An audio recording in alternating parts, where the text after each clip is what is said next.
All right, welcome to our city council meeting this evening. Thank you for being here. We're going to go ahead and get started for our regular city council meeting Wednesday, December 11th, shortly after 6 p.m. Calling this meeting to order, and as a reminder, if you would like to speak before the council tonight, please complete a blue speaker request form and give it to the clerk prior to the item. Can we please have roll call, Ms. Vasquez? Councilmember Yao? Here. Councilmember Lorimore? Present. Councilmember Tessari? Here. Mayor Pro Tem Plott? Here. Mayor Rigby? Here. Thank you. And we have no closed session items to report on. And we will be moving to our invocation. Tonight's invocation will be presented by Pastor Tim Eaton from Edgewater Lutheran. No? We have a fill-in tonight. Hello, Mayor. Pastor Jim Willoughby from Faith Life Center.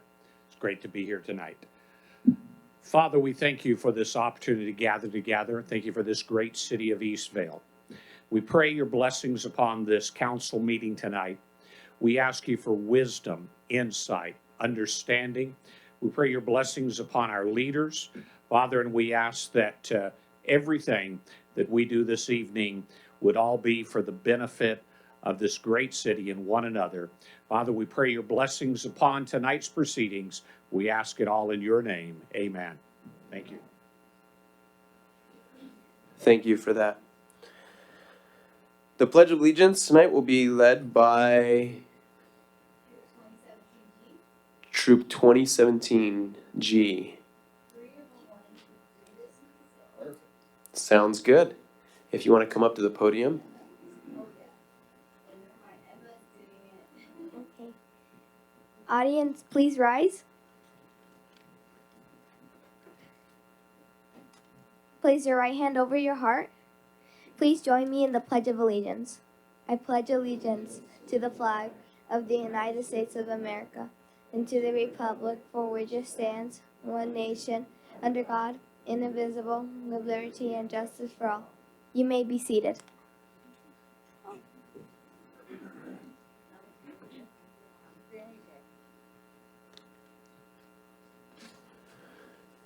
Thank you. Thank you for leading us.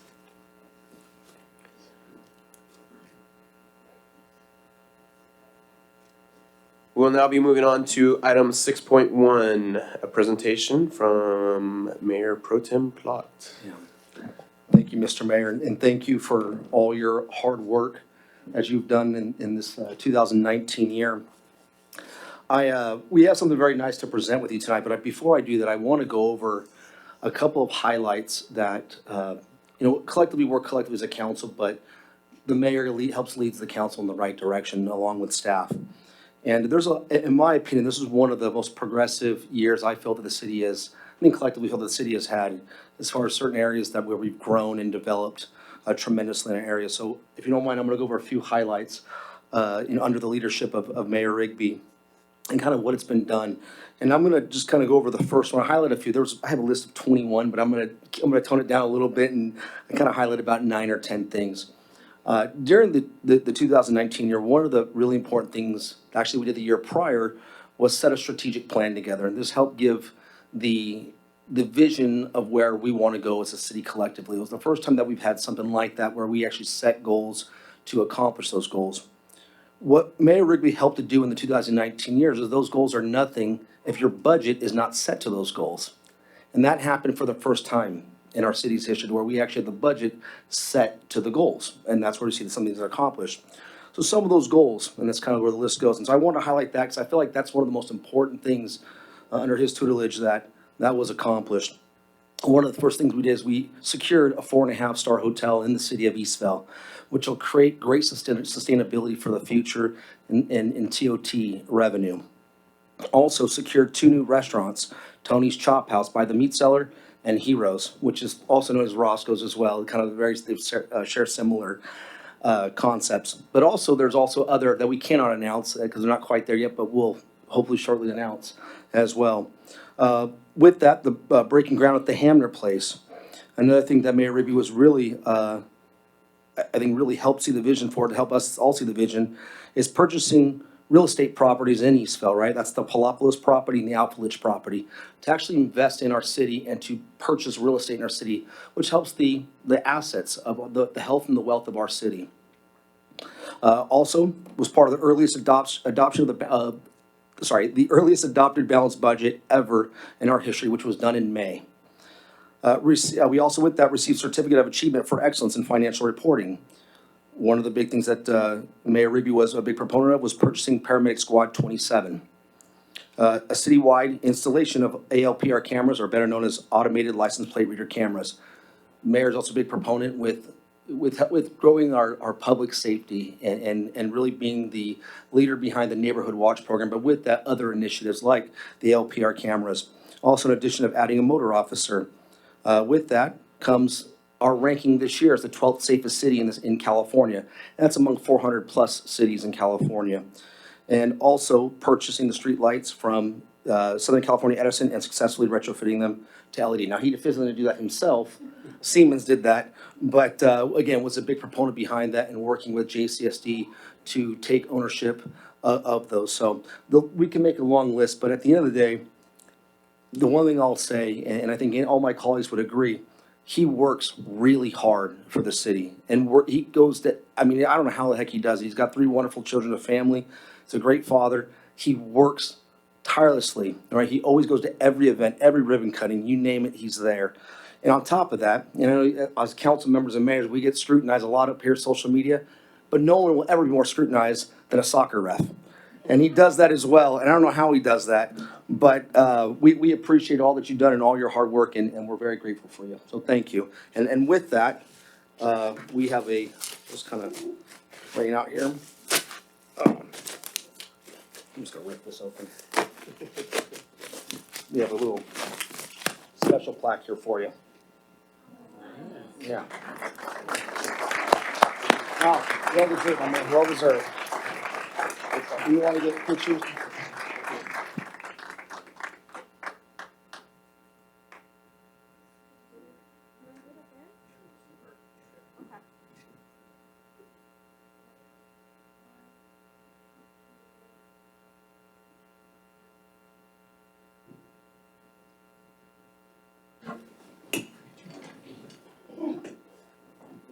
Mayor Pro Tem Plott's right, we've accomplished a lot this year. I would love to say that it's because me being as mayor, but that's not accurate. We have a great team. We have, you talk to a lot of cities and you talk about, and you see a lot of different cities and you see their council.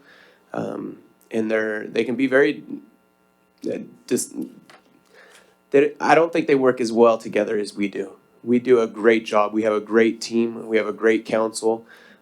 We disagree on things, but we move on. And all 5 of us up here have Eastville truly in our heart to do what's best for the city. And it's not only us as a council, but we have a great staff also that helps to support us. We're just the ones that basically make the policy. It's our staff under our leader of our leadership of Brian, our city manager, which I would love to give him all the credit, but it's not all him. It's his staff under him too that works very hard, that makes us to look good. So thank you to the staff. Thank you to my colleagues. It's been a pleasure to serve. I'm not going anywhere. I'm still going to be on council. So I'm still going to have an input, still going to be saying things. But I look forward to our new leadership. And I think all 5 of us up here truly have what's best for Eastville in our heart. And that's why we're here, is here to serve.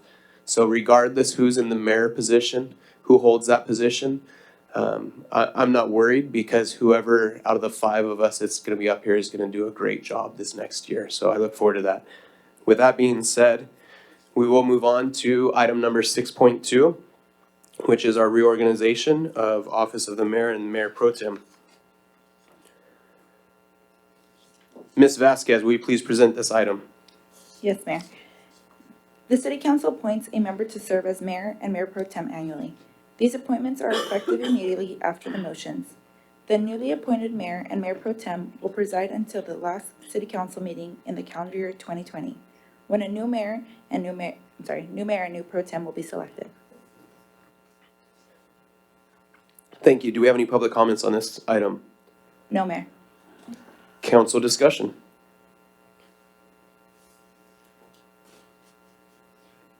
Or for a motion.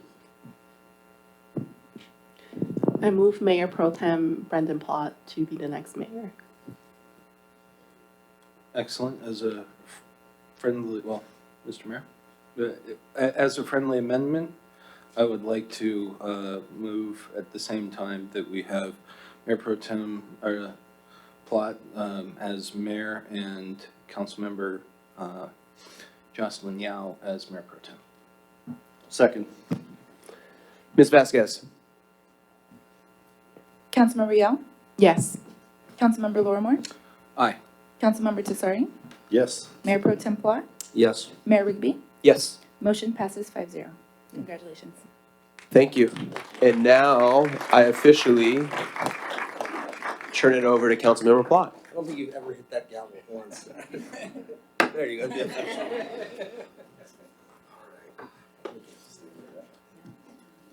Congratulations. Thank you. I'm gonna need it.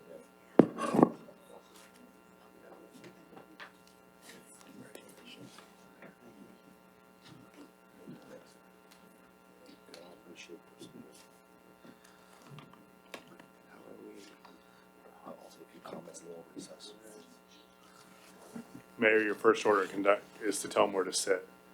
I think, or, you know, it makes sense right here. I think we just do a switch, it'd be fine. Right here, it's fine. Yeah, you can stay if you want, or you can go switch on this side? Okay. That puts me further away from getting the cookies,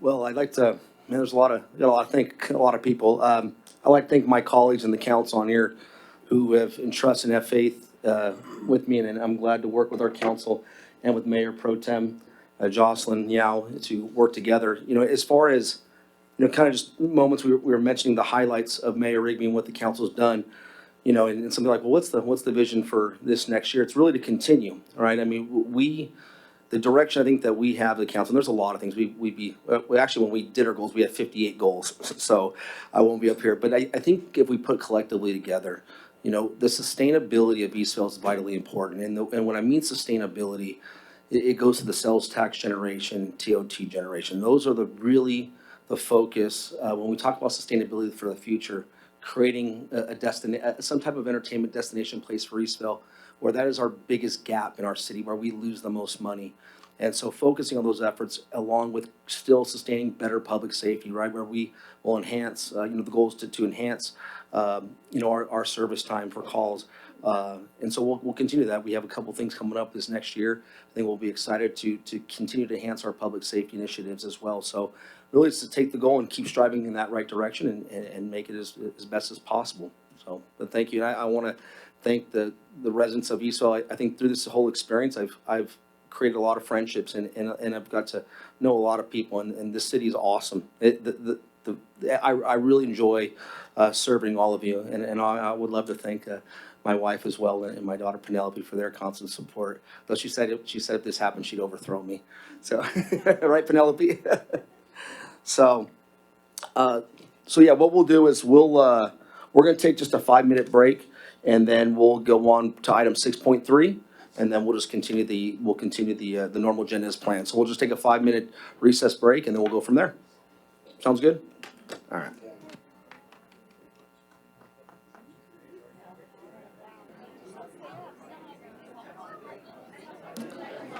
All right, we'll begin, we'll resume back to our city council session. Thank you. All right, so I'm gonna imagine there's gonna be a lot of some errors and mess ups, so I apologize. Bear with me on this, but we'll get through this. We're gonna move to item 6.3, the city council regional appointments. Stephanie, would you mind presenting that item? Yes, Mayor. Each December, the City Council traditionally reviews the various designated members on submitted City Council regional appointments list. Historically, the City Council has confirmed the existing memberships throughout reappointments or made new appointments. At the same time, the regional appointments list itself, it's reviewed, and boards, commissions, committees, and agency members are added and deleted as appropriate. Has there been any items for public comment? No, Mayor. And let's turn to our council for discussion.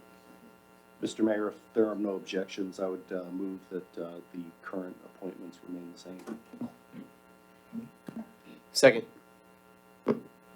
Third. We got a third. That's, I've been the first time we've done that. All right. All right, so then can we have a vote for that? Councilmember Tesari, Yes. Councilmember Rigby, Yes. Councilmember Lorimore, Aye. Mayor Pro Tem Yao, Yes. Mayor Plot, Yes. motion passes 5-0. Thank you. All right, we will then move to item 6.4, City Council Subcommittee Appointments. Stephanie, once again. Each December, the City Council selects representatives to serve on various subcommittees that provide guidance to staff on specific topics.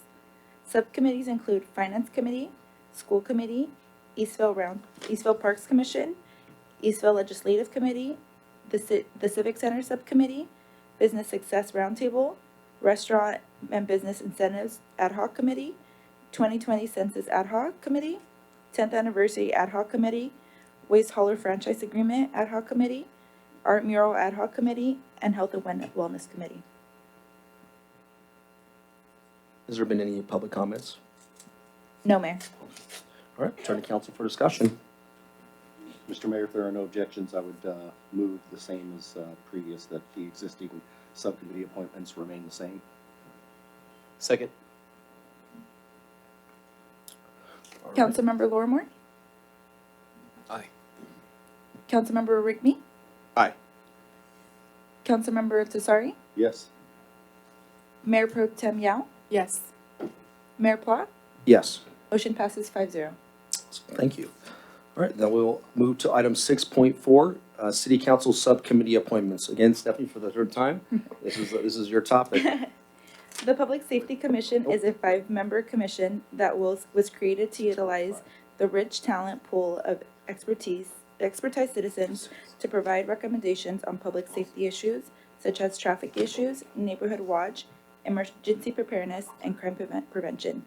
These issues affect the quality of life in Eastville. The Public Safety Commission functions as an advisory board.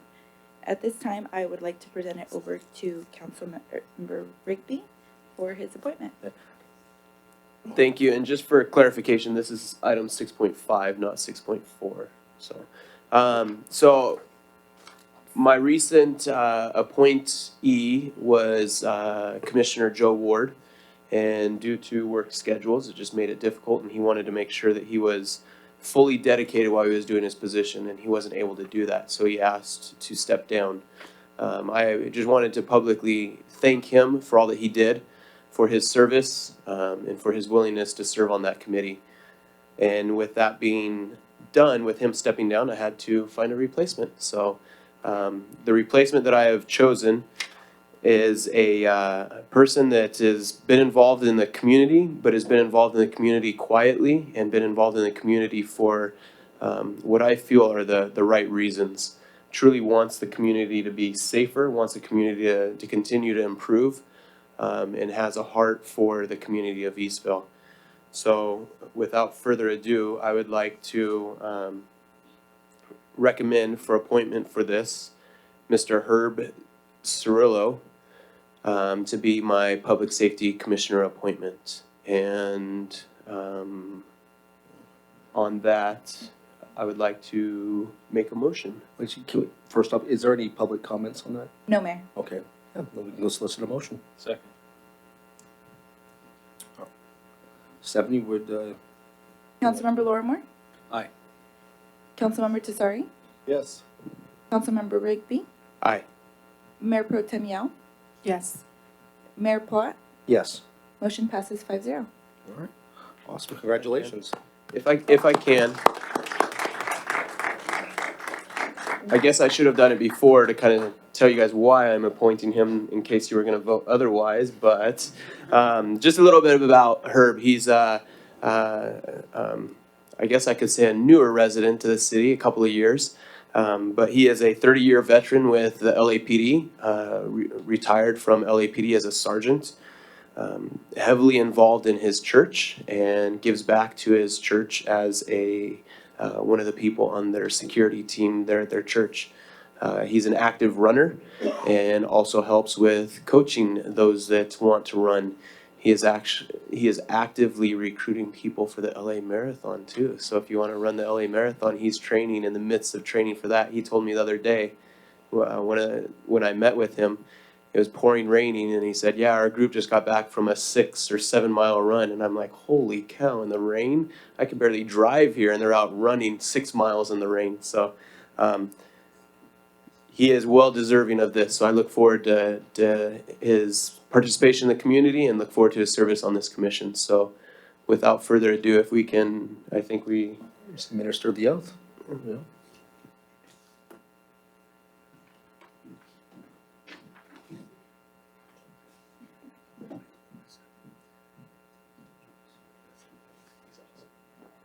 Sure.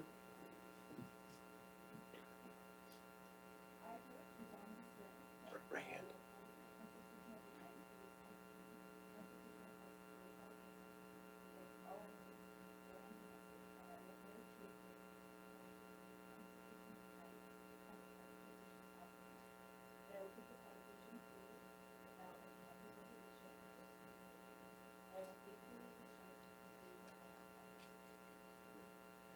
Hey, wait. He's got to repeat it. But not right now. Not the whole thing. Okay. Awesome.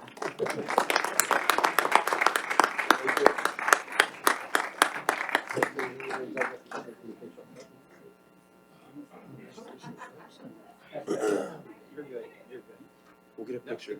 Go for it, and then we'll get a picture. Is it on? Oh, it is on. Well, first, I just want to say thank you, Mayor and Council. It is an honor to serve, whether you're serving at a school, serving in the city, and as you said, I did serve the city of LA for 30 years. Just being here, looking at the team, I'm just excited to see what's going on for 2020. I want to jump right into it, see what the vision is for public safety, and I want to make sure I understand we may be getting a new station here pretty soon, but I want to be a part of building that and getting involved with the neighborhood watches as far as well as building a citizen volunteer program as well. So I'm eager and I'm excited to jump right into it. Thank you.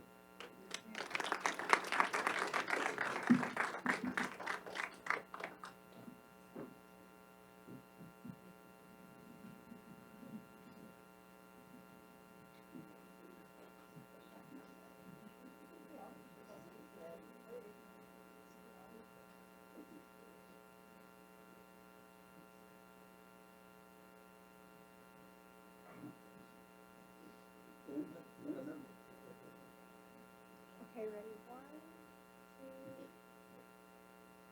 Thank you.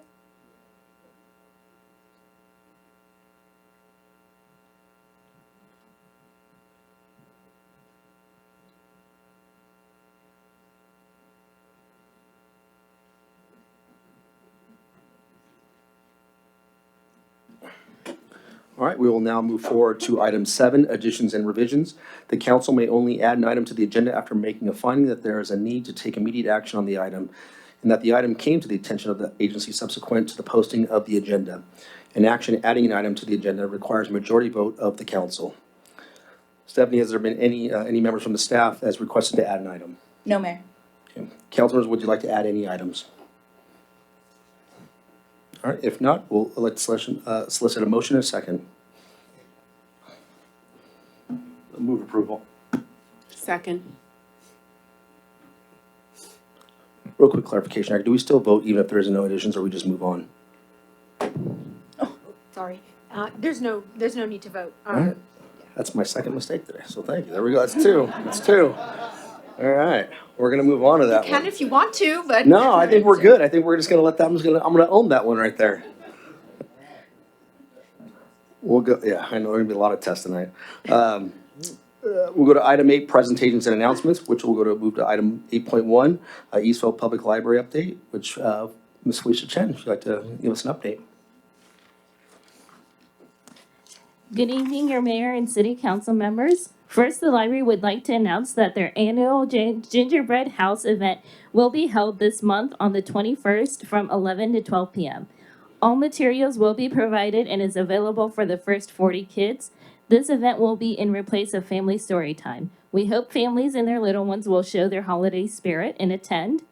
Lastly, the mini fall reading program was a big hit. After only being active program for 22 days, we had a total of 50 patrons sign up and a total of 10 patrons complete the whole program.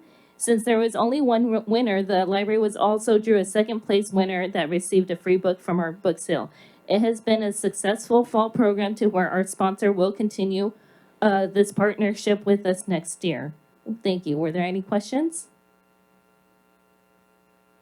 Any questions? No. Thank you, Thank you. Felicia. Appreciate your time. Thank you. Happy holidays. Likewise. We will now move to item 8.2, our student liaison report by Michael Roman. There you are. Good to see you, Michael. Good evening, council members and fellow citizens of Eastvale. Our Eastvale schools are currently up to some great things. In the few weeks before Christmas, Eastvale Elementary School has had their annual holiday boutique for their students. The boutique is comprised of handmade items students can purchase for family members under $10. Local vendors were able to sell their items, and this event was a great success. Wildcat students were also treated to a cultural performance presented by Encore High School with singing and dancing about cultural events in countries around the world. The students were blown away by the talent they saw, according to their principal. Eastvale is also having daily dress-up days this week to help get into the holiday spirit, including a candy cane day. Wear red and white. This Thursday evening, they will be hosting a Cookies with Santa event sponsored by PTA from 5:30 to 8 p.m. where students will be able to eat cookies with Santa, take pictures with Santa, and participate in crafts. The parents will be able to sign up for the Red Cross Blood Drive coming up on January 21st, and they are encouraged to bring donated gifts to a pediatrics cancer patients through the Jesse Reese Foundation. Kindergarten classes are also collecting old blankets, towels, and sheets for the Norco Animal Shelter, as well as donations to help animals during their winter weather. Eastvale Elementary is currently doing a ton of engaging things with their students, and we salute them for that. Harada Elementary continues to count the money for their Coins for College campaign, and they are currently over $4,000. Coins for College is their scholarship program to donate to seniors graduating from Roosevelt this year. So Harada's K-Kids, which is their leadership program, will be meeting to determine Harada's K-Kids, their leadership program, will be meeting soon to decide whether or not they want to add extra scholarships or add the amount to each scholarship that they already have. And lastly, they're also having, PTA is hosting a Cookies with Santa event as well, and that turnout was amazing. The feedback was exceptional, and families loved being able to come out and take pictures with Santa Claus. And, well, it's that time of year for Roosevelt students again, finals week. Dun, dun, dun. As we prepare to end off the semester, we are excited to be able to be ending off with our winter formal dance this Saturday at the Richard Nixon Presidential Library. This is a fun event, and we are only one of 2 other schools in our district that still host a winter formal. It will be an event that students do not want to miss. And finally, in coordination with Platinum Collision Centers and various other sponsors, Platinum Collision Centers is hosting their annual Benevolence Toy Drive and Card Giveaway event this Friday at Roosevelt High School. Not only will this event be just a toy drive, but one lucky student in need will be surprised to receive a plethora of items, including gift cards, a backpack, school materials, other necessities, and a paid-off brand new car. Roosevelt would like to thank Platinum Collision Centers for all their generosity, as they will also be donating a truckload of toys to Chalk Hospital in Orange County. It really is the season of giving. Thank you, and if you have any questions, I'd be happy. Awesome. Thank you for the presentation. Right. Thank you very much. Yeah.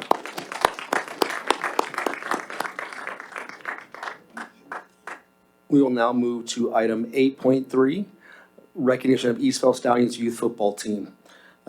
Jimmy Gavin, you want to bring your team up to the podium here, up to the front, and then we'll join them as well for some awards. Let's go. Bring it up here.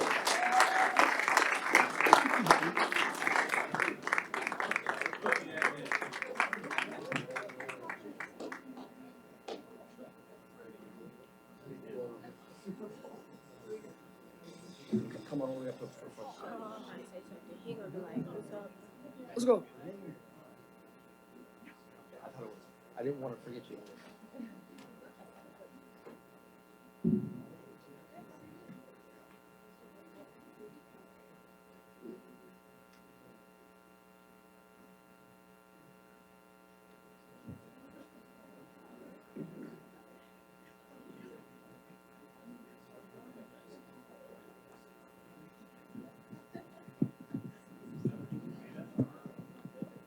You want to say a few words too, right?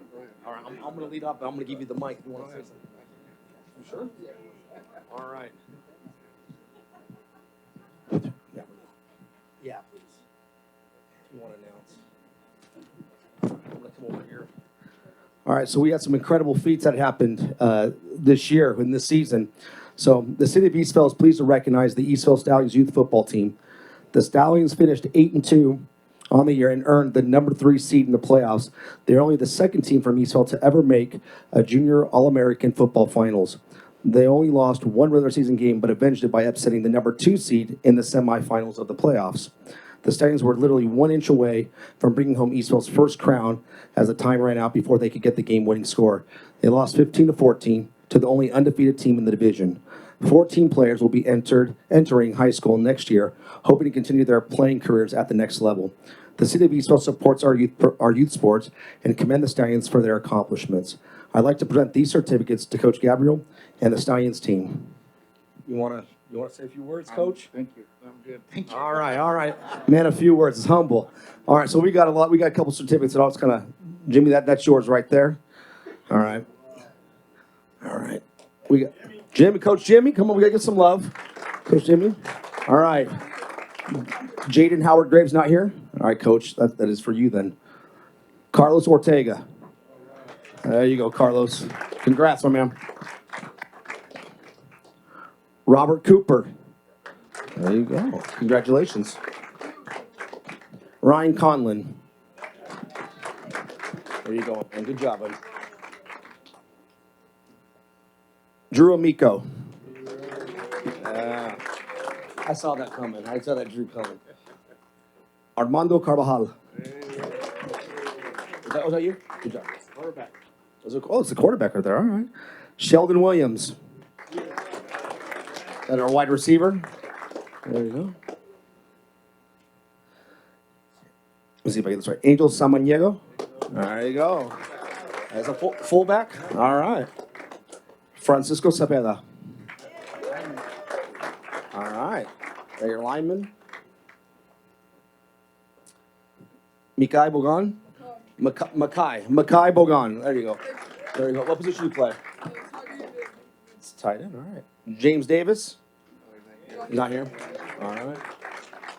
Miles Thompson. There you go, Miles. Wyatt Lewis. There you go, Wyatt. Keith Sarrow. Not here. Cameron Bridges. There you go, Cameron. Noah Enriquez. There you go, my man. Good job, man.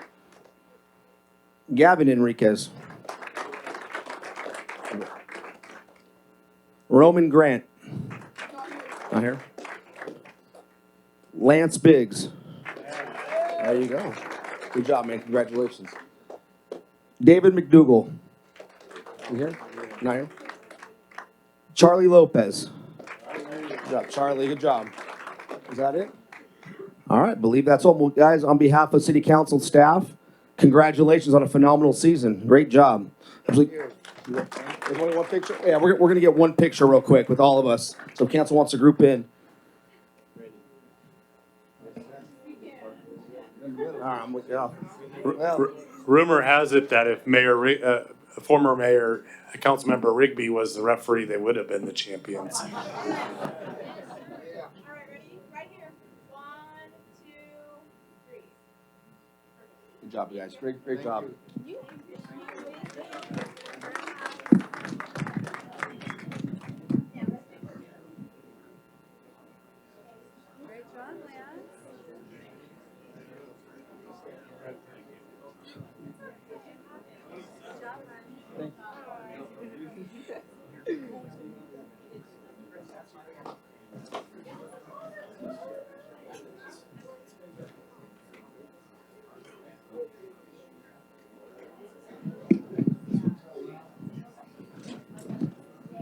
All right, we're gonna move right on to item 8. Actually, I'll wait till everyone gets out real quick too, so I'll let it slow down a little bit.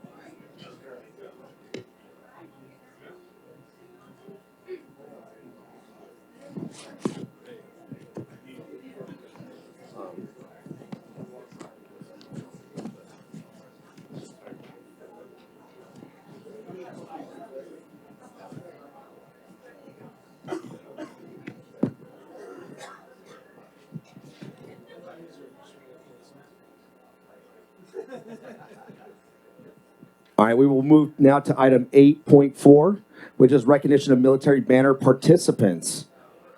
So I'd like to bring up, my eyes are not good here. I know, I probably need him. John C. Jimenez from the Marines. Is he? Nope, not here. Maybe. Oh, right. Come on up. Come on up. There we go. We'll go. Anthony Puga, Air Force. Anthony Puga. I look at that right. Puga. Anthony Puga, Air Force. Maybe. All right. And Gregory Coker, Army. Come on up.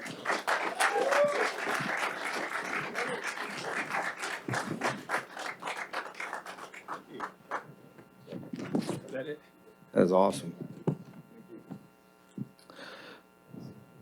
The City Council is proud to recognize John Jimenez, Anthony Puga, and Sergeant Major Gregory Coker.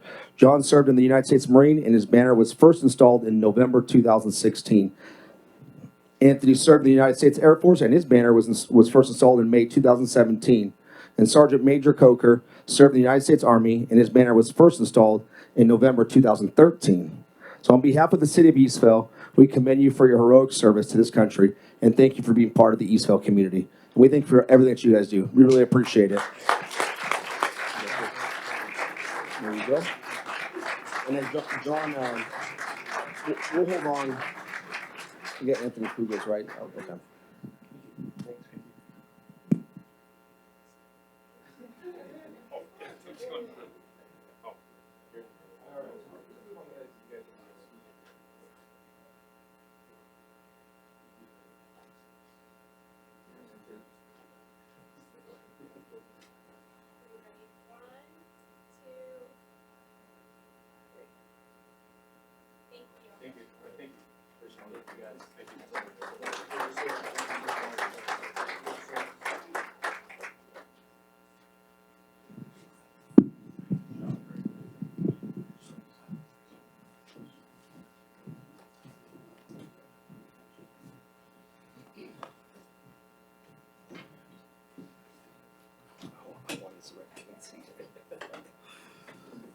All right.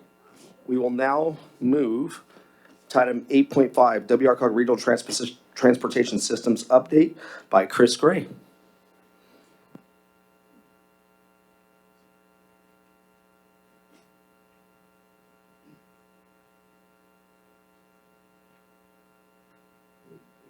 Good afternoon, members of the council. I'm Chris Gray from WRCOG. I'm here to provide you a presentation on a project we completed last year, WRCOG's Active Transportation Plan.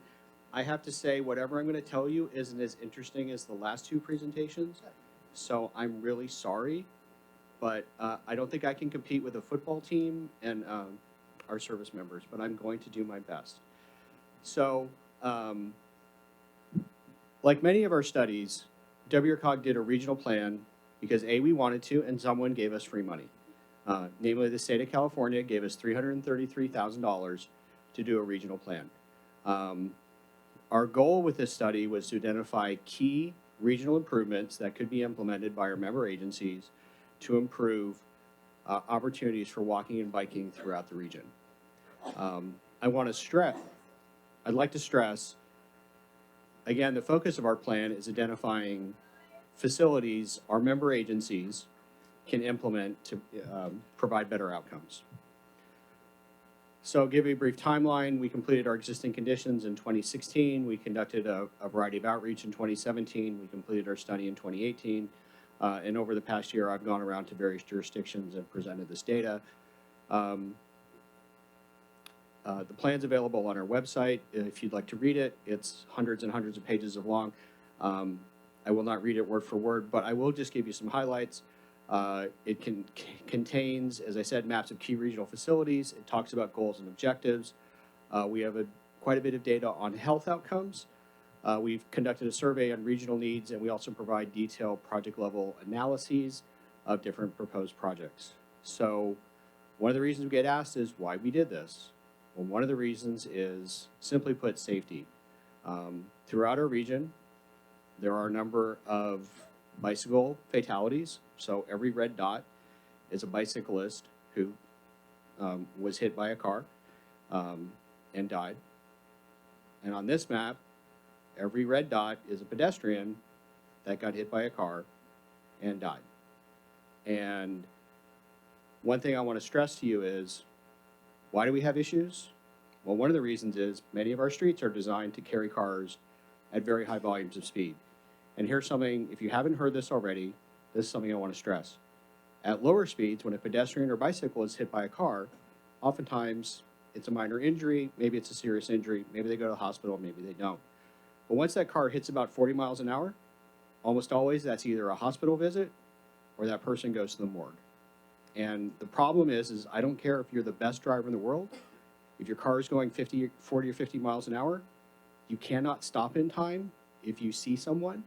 And when that car hits, and most of us drive cars that are several thousand pounds or more, that's a couple tons of steel, plastic and whatever, going 40, 50 miles an hour.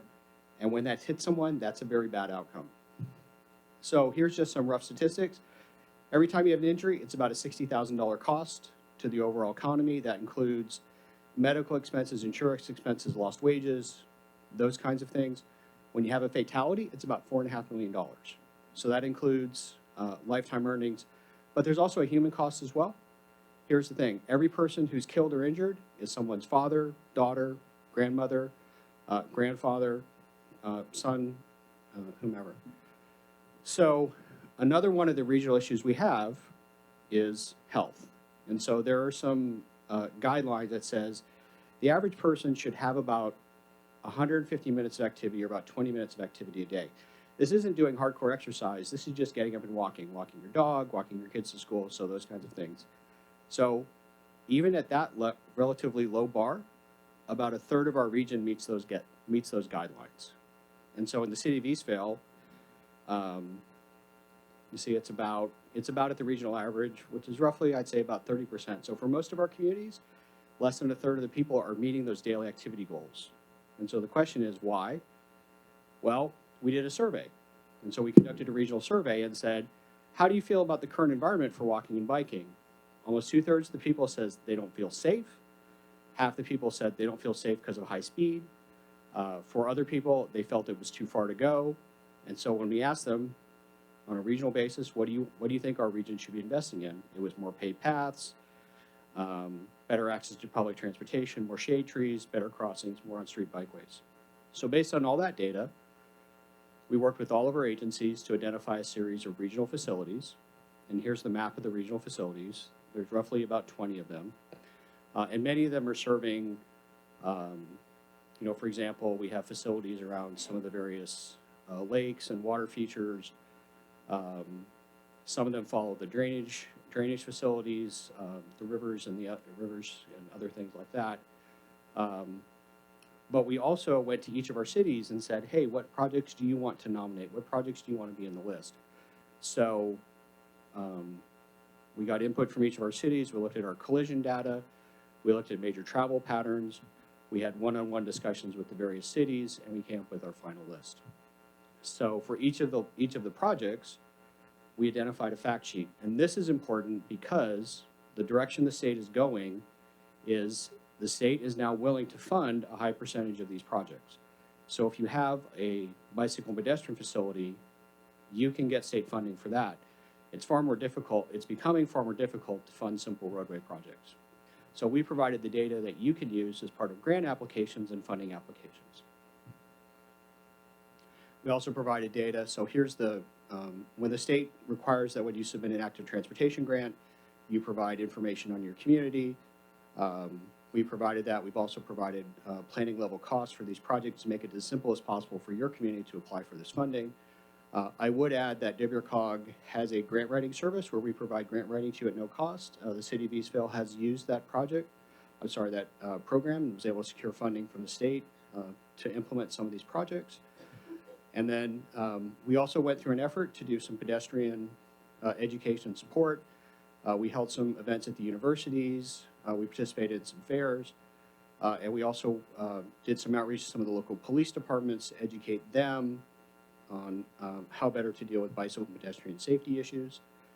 And so, in summary, I wanted to say what you could do as a city to address some of these issues. First of all, obviously, we don't build anything. You all build things. You can pursue funding. You can choose to pursue funding for these projects. A regional project requires local networks to work. We can build all the regional projects we want, but it doesn't really serve the region if you have to drive to a trail to end up using that trail. These local facilities complement the regional network, and here's why. One, you can actually get to the regional network, and two, it provides more opportunities for people to walk and bike as part of their everyday activities. But in conclusion, I want to say you have the final say of your transportation system. We as a regional agency can provide you the information, we can provide you the data, but ultimately as a city, you decide your priorities. And with that, I'm happy to answer any questions you have, and I wanted to thank you for giving me the opportunity to present to you, and we appreciate this. Thank you, Mr. Gray, for the presentation. Is there any comments or questions? I have a question. Thank you, Mr. Mayor. What is a bicycle facility? So what are those facilities you're referring to? Sure, it's a gamut. There are protected bicycle facilities, there are bicycle lanes, there are off-street facilities, on-street facilities. So we recognize that every city has a different need, a different interest. In some cases, a simple striped bike lane, such as the ones that were put in on the Limonite Avenue interchange, those are perfectly appropriate. In other cases, some cities are moving towards what are called protected bicycle lanes, where there's a physical separation between the bicycle path of travel and the road, and then there's even off-street facilities, which are ones where there's a separated path which is physically off the roadway. Thank you.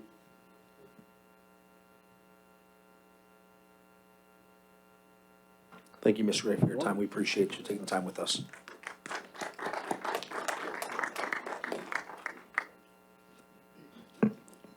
All right, we'll now move to item number 9, public comments. Any member of the public may address the council on items within the council's subject matter jurisdiction, but which are not listed on this agenda during public comments. However, no action may be taken on matters that are not part of the posted agenda. We request comments made on the agenda be made at the time the item is considered, and that comments be limited to 3 minutes per person. Please address your comments to the council as a whole and do not engage in dialogue with individual council members, city staff, or members of the audience. Stephanie, has anyone submitted to request to speak?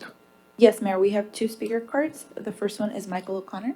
Mr. O'Connor, come on up. Mr. Mayor, Pro Tem Yao, City Council. I first wanted, there was something I wasn't going to speak about, but I want to acknowledge it right now. There are 12 people behind here, and we finally have 6 male, 6 female. Congratulations. I'm watching. So, what I wanted to talk about generally, and it kind of goes off of what that last presentation was, the 68th Street bridge that goes over the 15 freeway. You did approve a bike change and lane change to that intersection. There's been a lot of social media talk about backups that are happening in traffic.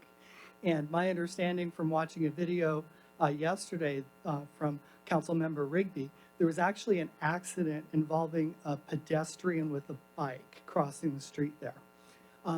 I went and I listened to the discussion when you approved the change in those lanes. And there was a lot of questions that came from Councilmember Lorimore and Plott about traffic flow. There's a street, I think it's Terra, that comes out and how that would work. There was also questioning on whether this would have an impact on traffic there. And the answer you got from the engineer was no. And I believe that answer is not correct. There either wasn't enough analysis or not enough data about what's happening. Now, I might be wrong because I'm going secondhand. I just haven't had a chance to go out there at 7:15 in the morning to see it. But I have seen something that's a graphic of traffic back up in both directions there at around that time. So what I think needs to be done. And in all due respect to Councilmember Rigby, he had a very like, this is good, this is for safety. But I don't know that, what the cause of this accident was that happened yesterday involving a child walking a bike through the crosswalk. It could just be a totally different thing.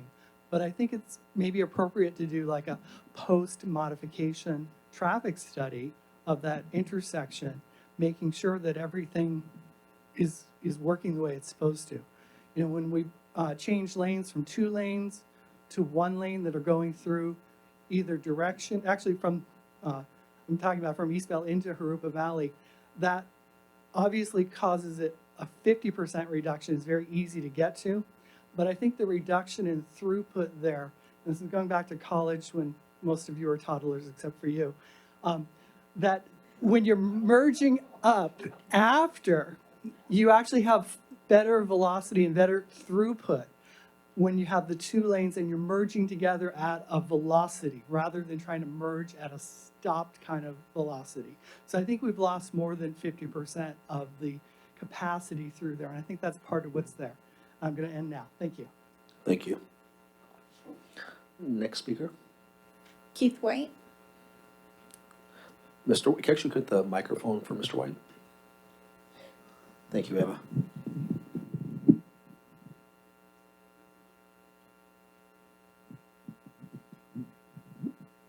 Just want to let you guys know the roadside transitions RT Northwest T-Now chapter, which I'm involved with. This Friday at 4 o'clock, we're going to have Santa Claus ride the RT bus to the Festival of Lights. So if you'd like to come out and see him, be our guest. We'll be probably doing 1 round trip, according to my knowledge. I will be there, and I'm sure Sylvester will be there, hopefully. And that's what I just wanted to say. And also, just have happy holidays, and please be safe and drive safely. And I want to say one thing to the drivers. Please look out for wheelchairs and pedestrians, because this past Monday, I almost got hit by a car in the crosswalk right here by Lime 9 Eastvale Gateway. The driver was not paying attention, and I was actually in the crosswalk. So please pay attention to your driving. Thank you very much. Have a good day, and have safe holidays. Thank you, Keith. We always appreciate your comments. Thank you. And to answer your question, I'll be flying to Colorado. I won't be there on Friday to be there, but it'll be a good time. Thank you.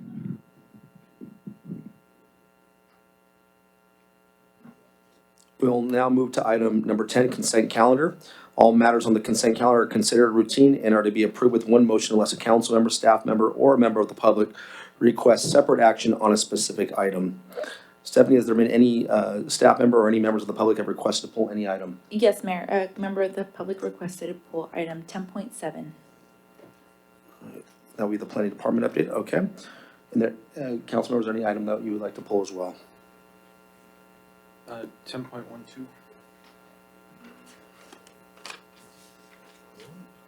You said 10.12? Yeah. Okay.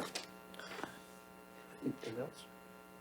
All right, can I get a motion for the balance minus 10.7 minus 10.12? So moved on the balance. Second. Stephanie, might we get a vote? Councilmember Lorimore? Aye. Councilmember Tessari? Yes. Councilmember Rigby? Aye. Mayor Pro Tem Yao? Yes. Mayor Plot? Yes. Motion passes 5-0. Okay, thank you. We will now move to item 10.7, which is the planning department update. And Gina, would you mind presenting us with that presentation? Absolutely, Mayor and members of the City Council. So as a part of our planning efforts, these are reflective of what we would call current planning efforts. So these are some of the projects that we have in the hopper and the status of those. So there are several. I can go through each one of them, or I can just let you know that currently there are, of the ones that are listed here, we have about 24 applications that are active on each of these that we're currently processing through the planning division at this time. They range from long-range planning that's happening over at the Homestead, the Transwestern property, those are industrial, the merge, also at the station and Hamner Place. So we are quite have lots of exciting things happening in the city of Eastville. If there's anything in particular you'd like to pull, we can discuss those or answer any questions that you may have. Thank you, Gina. Yes, Stephanie, was there a public comment on this as well? Yes, Mayor. Michael O'Connor would like to speak on this Mr. item. O'Connor, come right back up. Thank you. The item that I had wanted to just bring to your attention is called MAP ID number 22 on the update. It's more commonly known as the Chevron at Lewis Retail at Hamner Place. And I was thinking about bringing this up anyway, but what's reported in here I don't think has been updated.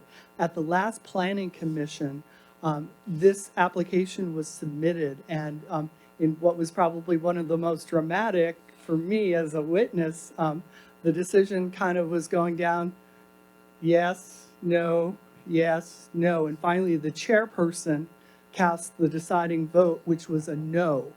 And I'm bringing this to your attention now so that you can be prepared and start talking to your constituents about why this was turned down, because it's most likely going to come back to you as an appeal, in my opinion. The comments that I heard and the reasons why they turned this down were basically in two categories. One, they criticized the lack of community outreach, especially for the properties that are adjacent to the gas station. The gas station was less than 100 feet from some of the homes.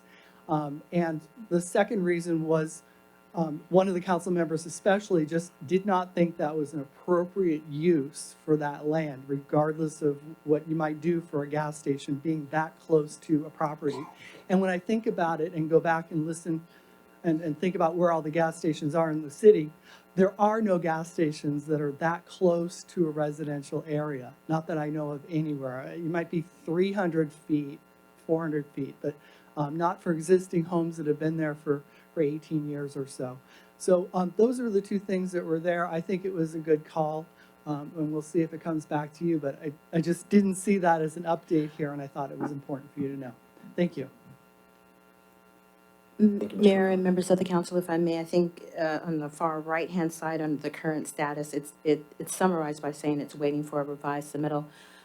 Based upon the comments that happened at the Planning Commission, the applicant is revising certain things having to do with the elevations of the building, et cetera, and then those outreach efforts are actually underway.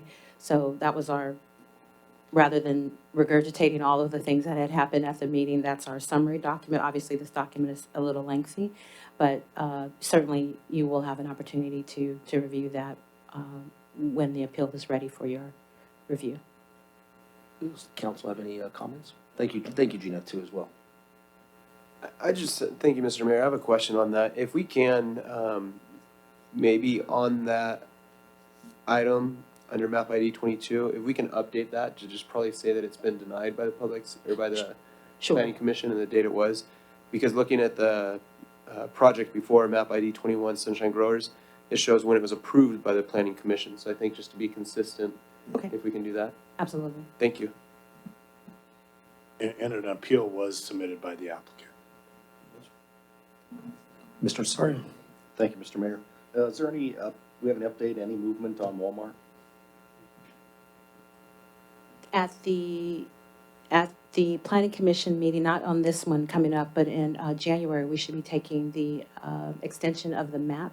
So the fact that they want to make sure that the map entitlements are still in place, means that they are, it's still in the hopper. But the word from the developer was, I want to say it was about it was later than what we like to see, but 2021, 2022, when Walmart was anticipated, so to come back before the city. At least that's the last thing we heard at ICSC. Thank you. Mr. Larmore. Thank you. As a follow-up to Councilmember Tesseri's question, in terms of keeping their maps updated, extensions, how many of those do we have remaining? Are they unlimited? They're not unlimited, as you know. But the first one was for 3 years, and so they're coming back with a request for an additional 2. So. And would they be able to do further extensions? So the state does allow further extensions should they ask due to the economic climate of our of our area now, so the state was allowing that, and that rule is still in place. It caps out Mhm. at, I want to say 7 years, Yeah, 6 yeah. or 7 years. Okay. Something like that. I appreciate it, thank you. Yeah. Actually, I do have one comment. I had a pretty lengthy discussion with Planning Commissioner Josh Lee, who's also here as well. And one thing, kind of getting the feedback from that meeting is, and I hope when they do make these revisions, that public outreach is very thorough with those residents. And it seems like that's what it really lacked. And that was maybe part of the crux of it, as far as the decision among the Planning Commission. So hoping when they come back that they take that seriously and really do some heavy outreach, especially to the neighborhoods that are adjacent there. And before they bring it to council, I think it would be prudent that hampens. Just my thoughts. To my knowledge from the applicant, they've already knocked on all those doors right behind the gas station, Okay. per the direction of the planning commission. Also, they wanted to take that seriously. That's the reason why they didn't want to push to have that application come right back in December. They wanted to take the time, and so they specifically requested that it be January, so they had enough time to make sure that all of the comments were addressed. Thank you. All right. If there's no further comments, can I get a motion to approve item 10.7? So moved. Second. Councilmember Lorimore? Aye. Councilmember Tesari? Yes. Councilmember Rigby? Aye. Mayor Pro Tem Yao? Yes. Mayor Plot? Yes. Motion passes 5-0. Thank you. We will now move to item 10.12, temporary private use of 13200 Citrus Avenue. And this would be presented by Kimberly Wright. And don't know. Kimberly wasn't able to make tonight's meeting, but Crystal Adams is going to speak on her behalf. Thank you, Chris. Would you mind giving us the presentation? Sure. There's nowhere for me to put this. I'm just gonna hold it. Hope it doesn't fall. Okay, so Cosechas SD hosted a pop-up restaurant at our Alpha property in October. It was a 4-day event with a 9-course dinner meal featuring A5 Wagyu beef. It was a full-on experience. Due to the success, the chef Brown is looking to have another event in February or Valentine's Day. So the request today is to enter into a facility use agreement with the chef to host another event in the new year. And I can answer any questions. The goal of this is to collect more data as a pilot study so that we can develop a facilities use program for that property should we want to do that in the future. Mr. Mayor, thank you. Thank you for the presentation.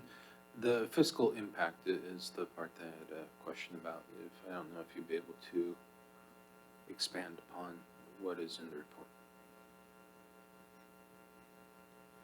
Okay, so the facility use fee will be determined to cover the cost of usage of the property, and that's to be determined in negotiations between us and the chef. As far as other updates to the property, we have money budgeted aside. We do have city staff that are currently working out of that facility, so we do have to do maintenance, cleaning, just general upkeep. Also, it is a larger property, and we need to ensure that everything's in working order until we determine, or until council determines what we will ultimately like to do with that property, since it was purchased in January. As far as other financial impacts, I'm sorry, I had read this late at night apparently, and I saw a comma instead of a period, so now it makes more sense. So I thought that, okay, I appreciate it. I just made a mental note to ask about it, and okay, thank you so much, appreciate it. you're welcome. Councilmember Rigby. Thank you, Mr. Mayor. Just kind of to follow up on that though too, I know that this is kind of experimental still on what we do at the facility. I think that going to the use fee, I think we need to do a flat fee rather than going to a ticket fee. Because then it limits the users, and I don't think we want to do that, because if we're really trying to study and see the use of the facility, the cost of the use of the facility, what happens if someone comes and wants to do a wedding or wants to do a quinceañera and they aren't charging for that? How do we determine that fee? So I think it's probably better that if we try and look at a flat fee. And going back to the fiscal impact, I just want to make sure that any retrofits that are being done are not specific to the facility being used by this person or any other people right now, because we don't know exactly what we want to do, such as the fiscal impact in there says that there's retrofits that are going to be needed. But I think it's probably good that we wait until we know exactly what we're going to do with the facility before we do those retrofits. And those are the monies that have been put aside in the budget, and it's on hold until we ultimately decide what to do. Okay, great. Mr. Lorimer. Okay, so my main thought here, and I believe that it is doing, I appreciate your comments. I wanted to say Mayor, Councilmember Rigby. My main thing is I just want to make sure that this is something that if we continue to utilize the property, that we are not subsidizing. That's where I would like to see this go. And I think the property offers great promise if we decide to continue to use it as a venue, or if we decide to go another route. But having, the way I had read it was that we had to approve the 2019-2020 budget, and if that was approved, that we would have the facility use fee to recover expenses, but they were separate. So, but the facility use fee, that is something yet to be determined, and if we approve this tonight, then you will determine what that fee is to cover those costs. Yeah, we're gonna work to make sure that this is not a subsidized event. Okay. We learned a lot in the first time, and we had a debrief after that. We're also gonna work to identify a lot of our user fees in the city of Eastvale. And over the next year, we'd like to reevaluate those along with our development fees and a number of other fees that haven't been updated for a number of years. And if this, 5 years ago, we didn't have a facility to use. Now we have the chamber, and now we have the off-ledge property. And so we need to identify appropriate fees and uses for those. And this is allowing us to study really what that entails. I appreciate it. Thank you. Yeah, I would agree with my colleagues here too. I think looking at when we do bring this back as far as determining the fee, I think a flat fee would be a good way to look at it. And then again, just to avoid any subsidy. The one thing I want to bring up, and I just don't want to overlook since we're talking about it, and I think it's an exciting event. It was well represented by our residents and people outside of Eastvale. And I went to one of the nights. I thought it was really successful, sold out. But Brian, if you want mentioning, how would you define, because obviously they're wanting to come back, and because it was successful, right? If it wasn't successful, they wouldn't be back, right, just naturally. But how would you define as this event being successful? And I don't know if you want to comment on that. The first one in October? Yes. We were nearly sold out every night. We had a great response from not only our community, but surrounding communities as far as Imperial Beach and Orange County and Los Angeles County and the city of Riverside. We had a number of people coming in from all walks of life, and it was a family-style meal where you had 2 tables of 20. And he served 9 courses that were paired with wines and champagne, and he lit dessert on fire and smoked it and did all sorts of different things. He made Wagyu jerky that was probably the best jerky I've ever tried. I think for this Valentine's thing, he's going to do a tomahawk for 2 meal or something like that.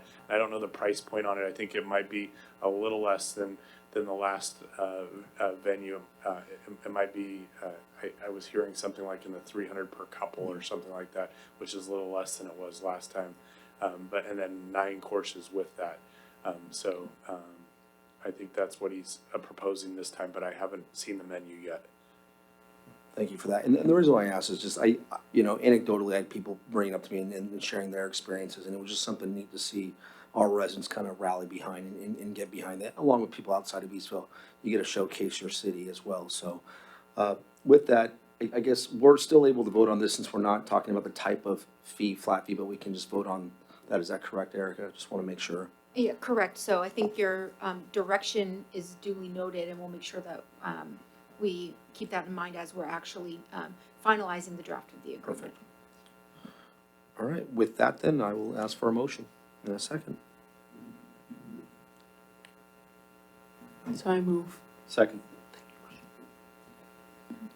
Councilmember Tesari, Yes. Councilmember Lorimore, Aye. Councilmember Rigby, Aye. Mayor Pro Tem Yao, Yes. Mayor Plot, Yes, motion passes 5-0. thank you. And thank you, Christopher, for coming on short notice and presenting that. Appreciate it. We will now move to item number 11, or 11.1, which is in our public hearings, and it's the second reading of an ordinance adopting the 2019 California Building Codes, which is Title 24 of the California Code of Regulations. Gina, would you mind presenting this item? I would not indeed. Certainly I can do that. Currently, Eastvale utilizes the 2016 edition of the California Building Code, as we know. The purpose of building codes in general is to protect public health, safety, and general welfare as it relates to construction and occupancy of buildings and structures. So now, the State Building Standards Commission published the 2019 update to the California Building Code in July. And agencies must adopt the new update within 180 days.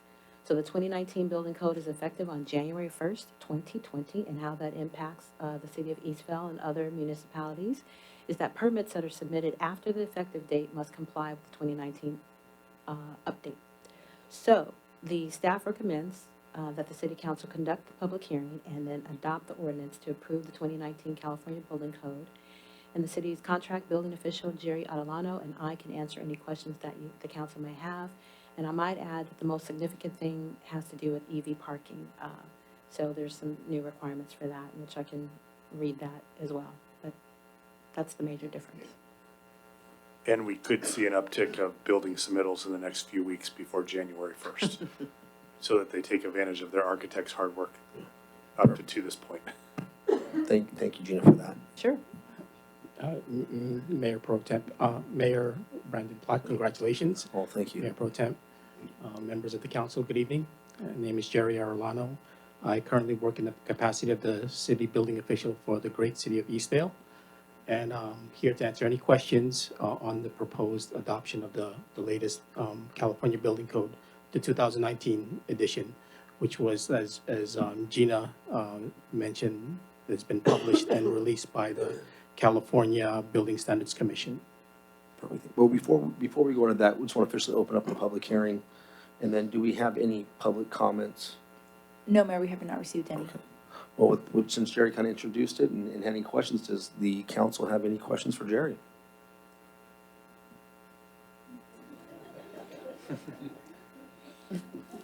That's his daughter. Sure. As my daughter. I said something funny or Forgive me, did I- that was my daughter kind of thinks she can speak for the council, I think. Okay.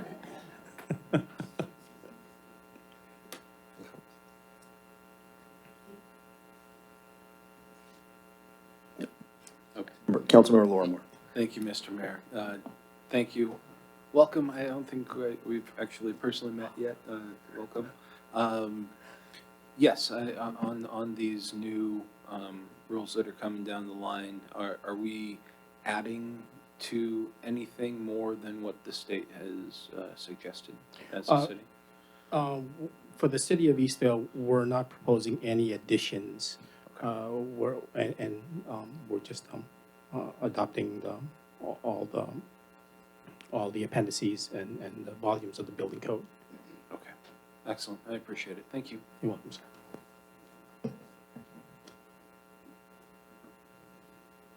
Councilmember Desari. Thank you, Mr. Mayor.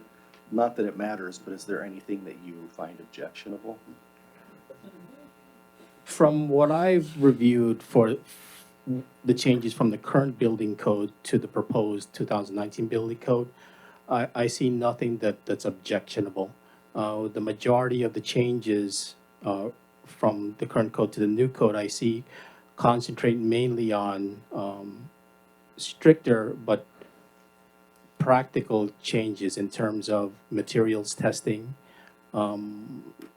fire separations in terms of structures to property lines and adjacent structures, and also One very important, well, to answer your question, no, I don't find anything that's objectionable. There are a number of things that are very beneficial, which I'm happy that I'm seeing that that's finally made it to the building code. One that's worth mentioning in the California residential code, back in 2015 on the campus of Berkeley, there was an accident which involved students that were on a balcony in a dormitory on the 5th floor, and there were about 10 students on that balcony, and because the bottom half of the underside of the balcony didn't provide, the way it was constructed didn't provide ventilation, which prevented moisture from escaping the framing members of the balconies. And in that case, because of that, the structural members of the balcony eventually became dry rotted and damaged through a long period of water penetration. And the balcony fell, and there were 10 deaths in that balcony. So the state of California addressed this in a Senate bill, an emergency Senate bill and a bulletin. But in the 2019 building code, it's finally made it to the pages and requirements of the building code. Thank you. Yeah, my primary concern was there was anything that was changed that would cause excessive expense. No, none that I see. Okay, thank you. You're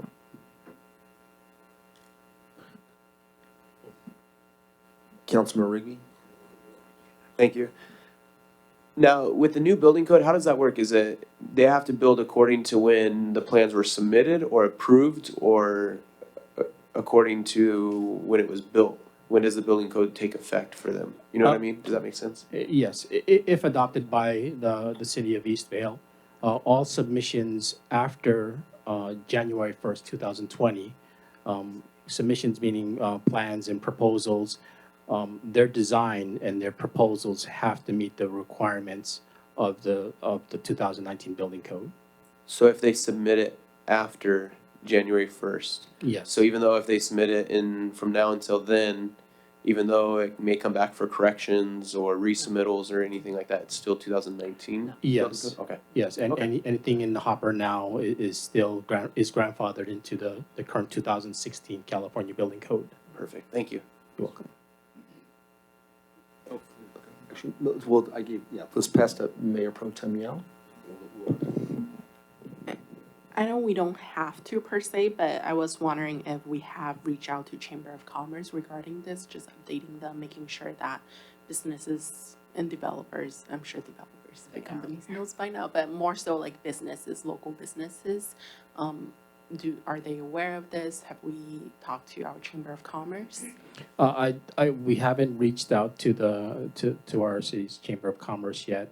However, all the active large developers in the city who are currently have projects in the city have been made aware, and for the past nearly month and a half, we've been working with them to help prepare for them to either make it and be grandfathered into the current code, or give them provide them an easy transition to the new code.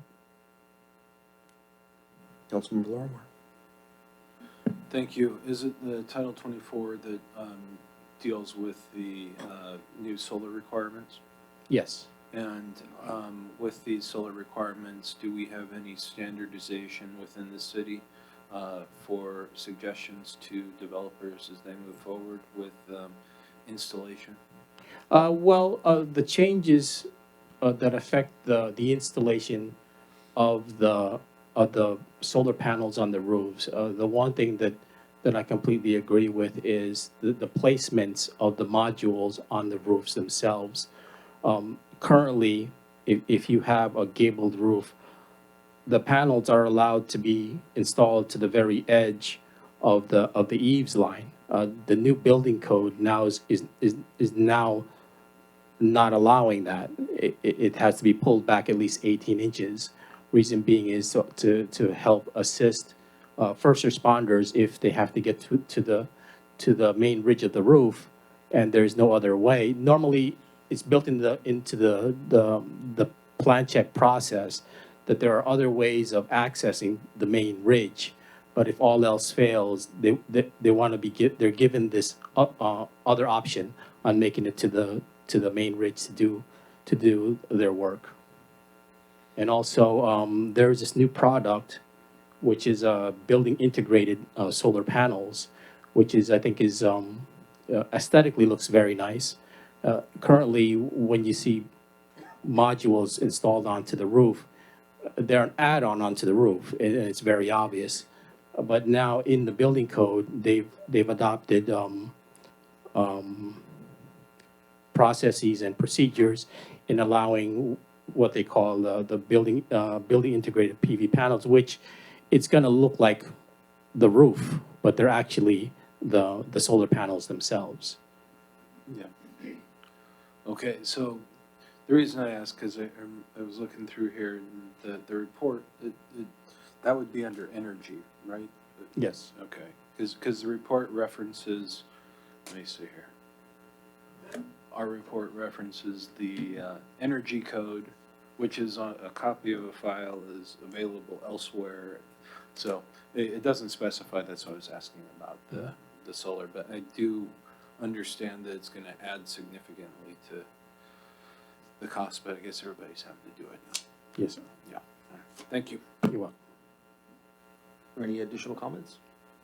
I have no comments as well. For that, we'll close the public hearing. And at this time, I'd like to ask for a motion. Move approval. Second. Councilmember Lorimore? Aye. Councilmember Tesari? Yes. Councilmember Rigby? Aye. Mayor Pro Tem Yao? Yes. Mayor Plot? Yes. Motion passes 5-0. Thank you, Jerry Prashad. Are Thank you you, still Mayor. going to stay up for the next one, or? No. No, okay. Well, thank you, thank you. Thank you, Mayor. All right, no, not a problem, not a Thank problem. All right, we will now move to the next public hearing, 11.2. It's the second reading of the ordinance adopting the 2019 California Fire Code. And Ms. Jeannie Gibson-Williams, will you present us with that? Yes, I can indeed. So the companion piece to the building code is the fire code. So Eastville utilizes the 2016 edition of the California Fire Code. The fire code contains regulations to safeguard against fire and explosion, hazardous conditions in the use or occupancy of buildings, and dangerous conditions arising from the storage of hazardous materials. The California Fire Code also contains provisions to assist emergency response personnel. So the state buildings commissions, when they did the 2019 update to the building code, also did the California Fire Code. That was effective it was done in July of 2019, and the agencies have up to 180 days to adapt the California Fire Code, just like the building code. So the 2019 edition of the California Fire Code is effective on January 1st, 2020, like the building code. Permits submitted after the effective date must comply with the new update. And staff recommends that the City Council conduct the public hearing and adopt the ordinance to approve the 2019 California Fire Code. The city's Assistant Fire Marshal, Ms. Lisa Nottingham, and Fire Safety Specialist Sandy Hastings, and myself can answer any questions that the council may have. Perfect, thank you. We will now open the public hearing. And Stephanie, has there been any public comments on this? No, Mayor. Okay, then we will turn to council for discussion or questions. And obviously, we have both of you here that can also help us out with any questions we may have.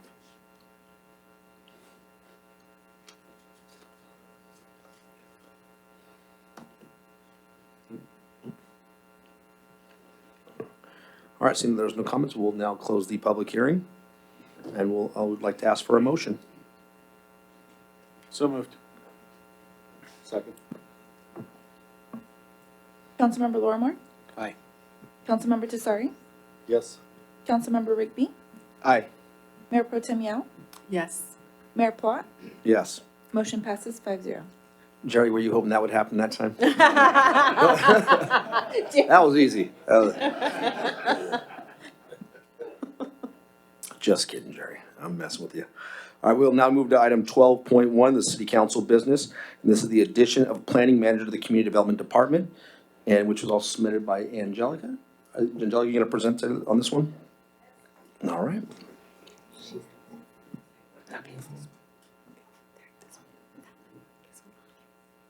Good evening, Honorable Mayor and members of the City Council. Staff is recommending an addition of a planning manager to the Community Development Department to lead our increasing strategic initiatives. The item before you is presented in order to accommodate the essential need of our growing city because we are at a critical place for future development. Historically, the city has relied on Michael Baker Services to provide planning services since incorporation. A qualified planning manager requires a minimum of 5 years of land use entitlement experience and 3 years of leadership management experience. Given this requirement, it is difficult to fill necessary planning position at the level under contract. The city has identified the needs to create the position of planning manager to fill in the gap of the Community Development Department at this time. Typically, planning services are divided between 2 team members. One for long-term projects such as the General Plan 2040, the upcoming Civic Center and Library, to oversee the Planning Commission and oversight of the entire division.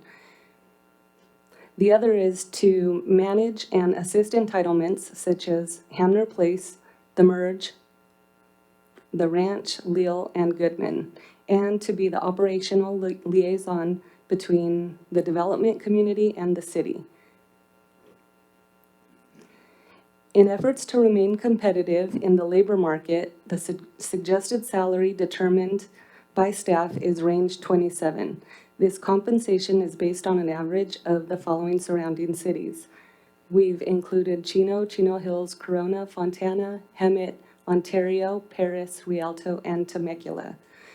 I additionally want to include that this is also in alignment with current positions in-house, the city clerk, economic development manager, community enhancement and safety manager, and the deputy finance director.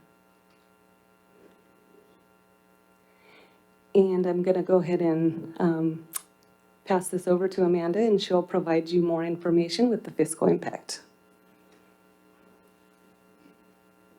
Good evening, Mayor and Council. So we have the planning manager here. This is a look at the budget side of it. The salary at top step, which for us is step M, is $123,000 annually. Benefits are broken out here by health, retirement, taxes and workers' compensation, and cell phone reimbursements. That totals up to salary plus benefits, $162,000, and that is the payroll budget impact to the city. So this is just a look at the contract costs. Currently, we contract with Michael Baker for a senior planner 2. That position is charged at a rate of $144 to the city. On average, that position has worked 1,400 hours for the city. Annually, that costs us $209,000. In turn, we turn around and charge out to developers the time that they spend on projects. It's an average of 1,194 hours, which is about 80% of their time is billable to the developers. The rate, which is a converted rate that includes administrative costs, mainly for finance to bill, is $157. So on average, we bill out to developers $187,000, which is a net cost of $22,000 to the city. So then looking at, on the staff side, bringing the position in-house, which is a planning manager, which is actually a step up from a senior planner 2. The payroll cost, again, is $162,000 annually. We get 2,080 hours out of that employee at a cost of $77.95 an hour. Same thing can happen here where we can turn around and bill these hours out to developers. We're estimating about 1,600 hours of their time would be billable. It's about 76% of their time. We do not have a rate, so we're estimating $100 would be able to be charged. We haven't done a user fee study on this. Just as a comparison, our community enhancement and safety manager is a comparable classification. Currently, that rate is $169. So if we take the $100 rate, $100 per hour rate, and multiply that out by 1,600 hours, we get $160,000, which is a net cost of $2,134 to the city. So contract costs overall, just a snapshot, we did have a senior planner 2 that was contracted plus a planning director, which was, those went away, I think, in July, right? So looking at August to October of 2018, we spent $288,000 on the Michael Baker contract. August to October 2019, we spent $206,000. So that's just a snapshot to show you the difference between having those positions contracted out and then having them removed. I have one clarification. Mhm. Did that, when that difference in cost from 2018 to 2019, did that, and this is only a snapshot of 3 months, Mhm. that $82,000 saving, did that have to do with basically two staff members from Michael that were no longer here? Yes. Correct? It was Eric and Kanika, is that correct? Yes, so that's the Okay. planning director and the senior planner. So that's basically what we saved in those contract costs, just a snapshot of those 3 months in Yes. comparison? Yes. Okay, thank But you. we've also haven't had the staff on hand. Perfect, thank you. So this was just kind of requested from Mayor Plott, and this is just a general fund outlook for where we currently stand. We only have 3.5 years of data on the books right now. Oh, did I say years? 3.5 months, sorry about that. So I did a projection, I ran through line by line, projecting out dependent upon what that item line was in the budget. I didn't just apply an 80% charge across the board. And actually what ended up happening is when I did those projections and came out, it was pretty on target with budget. So only having 3.5 months of data, it looks like we're on target for budget, which would be about 23.5 million for revenues and 22.4 million for expenditures, leaving fund balance of about $1.1 million. We're hoping to bring mid-year back in late January, early February. I know of a few adjustments that are currently going to be asked for on the expenditure side. It's roughly totaling $100,000. Any questions? We can take those at this time. Before we go into questions, has there been any public comment on this? No, Mayor. Okay. Thank you. I'm learning. We'll open up for discussion and questions from council.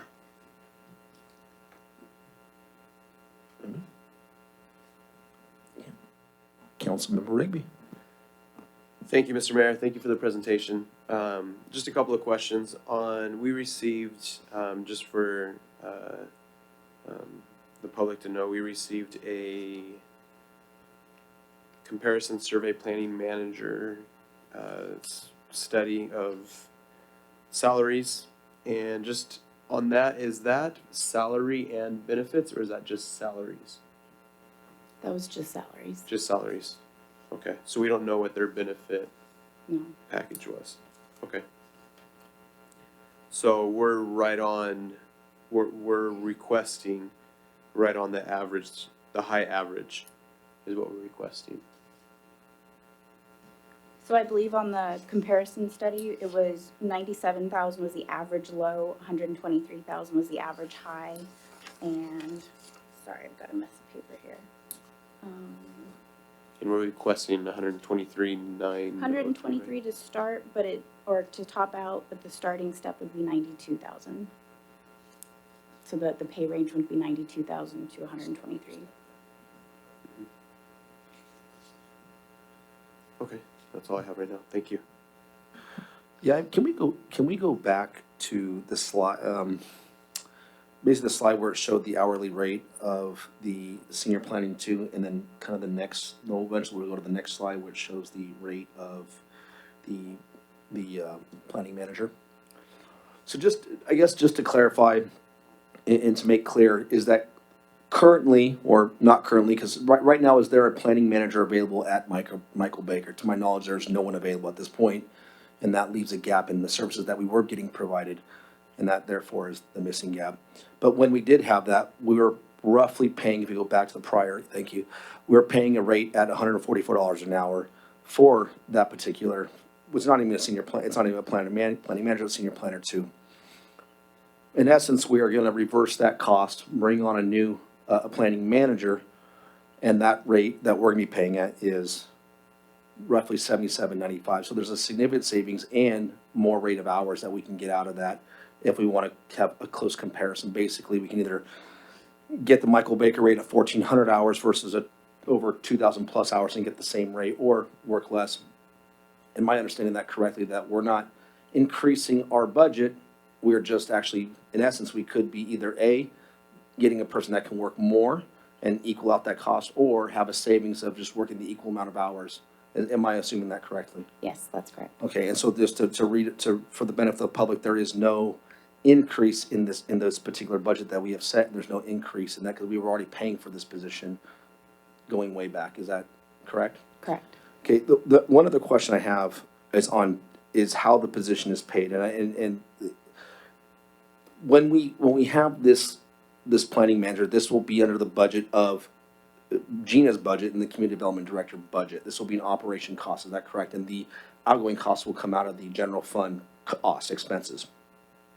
Can you explain to me how developer impact fees work, and where do those developer impact fees go? When we get that, when we charge the developer out and that revenue comes into us, can you explain where that actually goes to, which fund it goes to?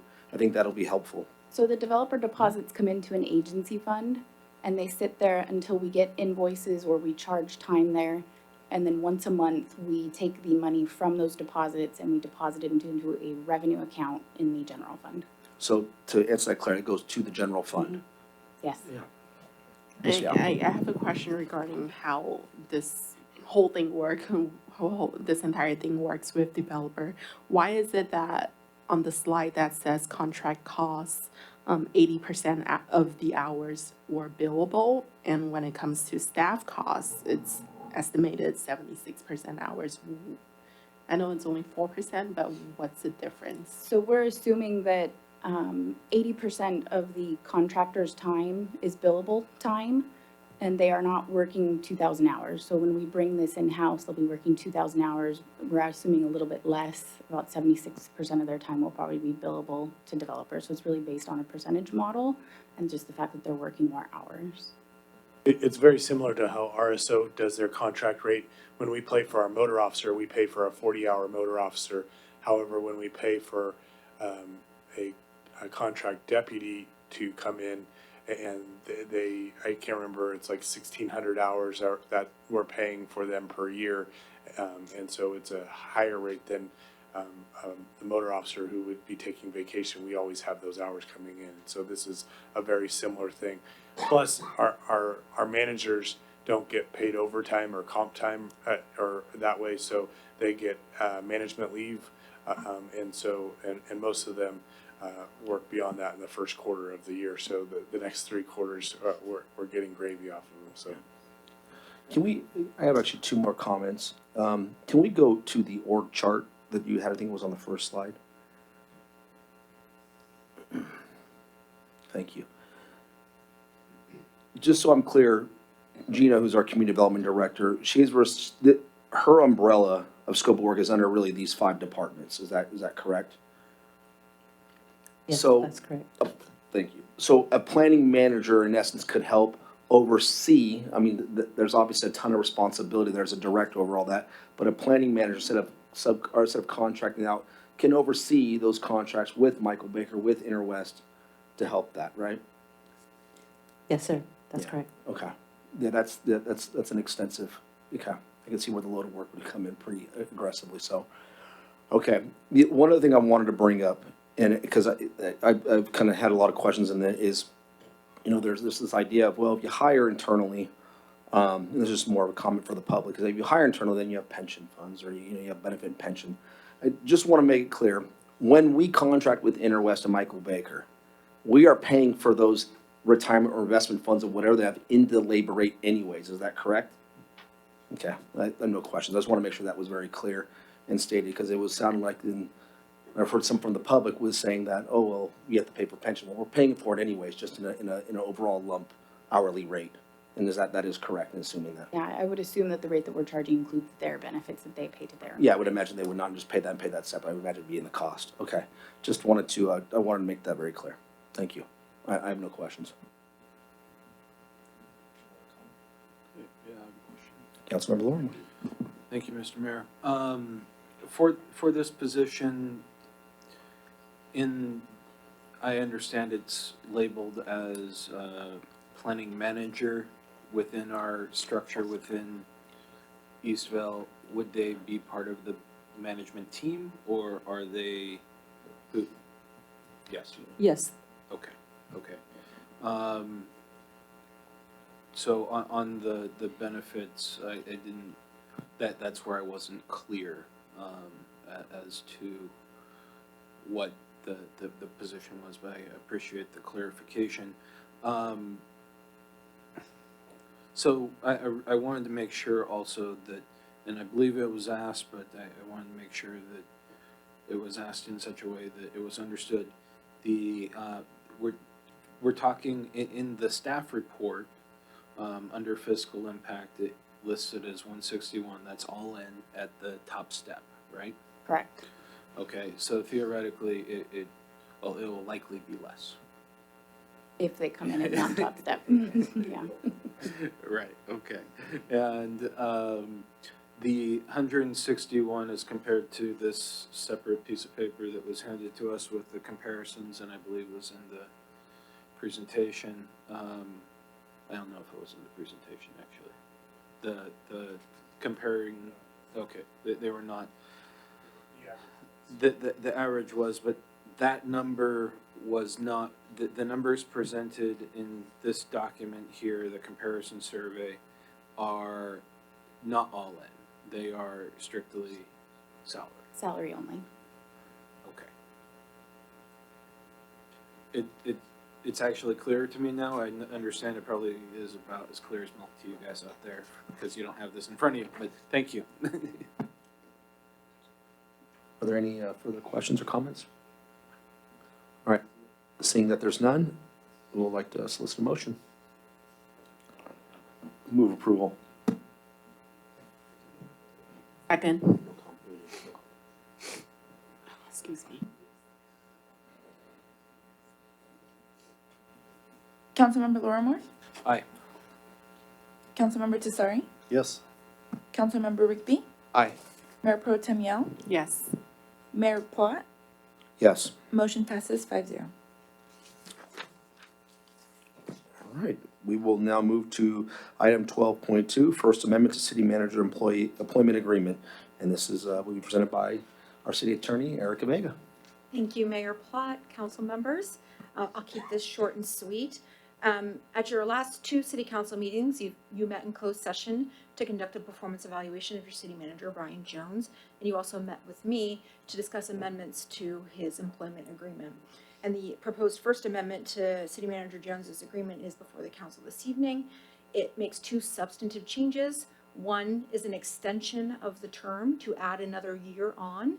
And the second is to modify the severance provision to provide for possibly up to 9 months of severance. It's currently at 6 months, which is what was provided in the original agreement. It will remain at 6 months for another year, and then thereafter another month will be added for every year of service, capped at 9 months. And with that, I'm happy to answer any questions. Stephanie, was there anybody that put a card for public comment? Yes, Mayor, we have 2 public comment cards, and the first one is Chad. Mr. Blaze, come on up. Congratulations, by the way, Mr. Plott, Mayor Plott. So I figured instead of be here tonight, I might as well talk about this one too. So, because my next message on the next item that's going to come up is about fiscal responsibility. So I apologize, Brian, on this one already. The issue I have is that I understand this process. It's closed door, you evaluate the city manager, and then you discuss about any potential compensation that you might want to reward him for the work that he's done. I have no objections for adding the other year of the contract. That's very common. My issue is with adding the additional years for a severance package. You know, and I'm concerned with it because of the fact that, you know, it's at a point in time, you need to let the city manager go for whatever the reason is. Council's made a choice that you need to make a change. I think it's already a very generous package. And it's pretty much par for the course with most cities do. There are some cities that have 12 months, and they're larger cities. There's with city managers that have had long extensions of time there, and it's done for various reasons. I just think you got to recognize that 6 months is a check you're handing him that's $105,000 to walk away. Plus, he gets 6 months of his health benefits taken care of for him. If he ends up getting to 9 months, that's over $156,000 you're gonna give him to walk away and paying benefits for 9 months. So to me, I think it hamstrings future councils and that obligation. Not saying there's gonna be a change. I wish you all the best of luck. I'm just pointing out that it is already an arrangement, an understanding for the consideration, the city manager to come in, that he gets at least something, because he has to trust that this council is gonna work with him or her. And that, you know what, because political wills change, council members change, and they want their person, that kind of thing. And this is at least a safety net, and I agree with it, it should be there. I think it's only fair for a person that's put in the public eye and gets all the slings and arrows all the time, that if there is that change that's forced upon that person because of the council, because they're the only ones who make that decision, that they should have a parachute. And I think it's very reasonable at 6 months. I'm just concerned that this council is now adding on to that. It's a big number when you say it out loud, that what you're providing somebody in the future. And again, I want our city manager to be successful. I want the council to be successful. But I think you need to look at that and recognize, I'd rather see you reward him and actually give him a raise, give him a 3% COLA, you know, for doing a good job. But don't make it, because it's over $50,000 you're gonna be adding on if he's successful by, you know, the end of his contract. I just think it's a big number that you have to consider and recognize that maybe that's a little bit too much as far as future compensation. That's my only point. Thank you. Thank you, Mr. Blaze. The second one is Michael O'Connor. Mr. O'Connor, come on up.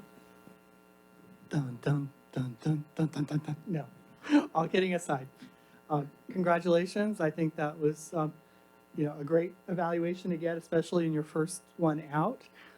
I don't know all the details about it, but I've been getting to know you over the past few months, so I'm seeing good things there. I do want to bring up one item to both council and to our manager, and it has to do with, you know, the fact that the rating was outstanding, which I don't know what the scales are, but that sounds really high. There's one area that, and this is the last time I'm going to beat up on this, is concerning waste management. The one and only email I've ever received from Mr. Jones had to do with my first complaint about the fact that my neighbor's property was not having trash collected from it. And in Exhibit A of the employment contract, it does say that the city manager is responsible for enforcing all contracts. And it took me a while, but I finally got the addendum to the waste management contract, which kind of, if you haven't read it, it's really important to read. It specifically calls out that the city manager, without the property tax billing, but the city manager can go and talk to waste management and enforce having waste management collection done. And so in everything, this is the last time I'm going to talk about it, I think that first email, it didn't come across very well. It sounded a little bit more like, we have a contract, we're in wind down, pound sand, it'll happen. It just came across that way, and I want to make sure that everybody knows if we have a contract, you're responsible for making sure it gets enforced, including any addendums that we don't necessarily see without getting a public records request. So otherwise, congratulations, outstanding. Little room for improvement right there, but otherwise we're good. Thank you. Thank you, Mr. O'Connor. Appreciate that. No more. No more, we don't have any more. All right, I'll turn to our city council for any questions or comments. Councilmember Rigby. Thank you. Just quickly, without going into closed session, yes, you're absolutely right, Mr. O'Connor, and I'm not trying to embarrass our city manager at all, but we were clear that, and this goes for almost any evaluation I've ever been a part of, there's always room for improvement. Our city manager came to us and let us know that he realizes that there's areas he needs to improve, and he is dedicated and committed to making those improvements. Thus, as a council, we felt it was appropriate to adjust his contract accordingly as we're being proposed this evening. I just wanted to say thank you to our city manager for all that he has done. He has jumped in with both feet. I mean, running as fast as he can. He's carried out a lot of things that have happened this last year, more than we have ever done in our history of being a city. We're in the best position that we've ever been as a city, and we're headed in a great direction. So, thank you. Thank you for all you've done. Thank you for your continued commitment. And we look forward, or at least I do, and I think our council looks forward to our continued success under your leadership.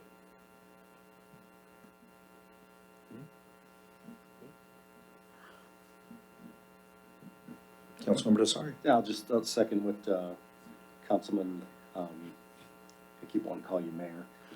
But Councilman Riggs said. Yeah, I think we're moving in the right direction and, you know, I just want to keep the train moving, so. Thank you. Councilmember I'll Young? third that. Okay. So, yep, go. Sorry, not that we're ignoring the comment that was made.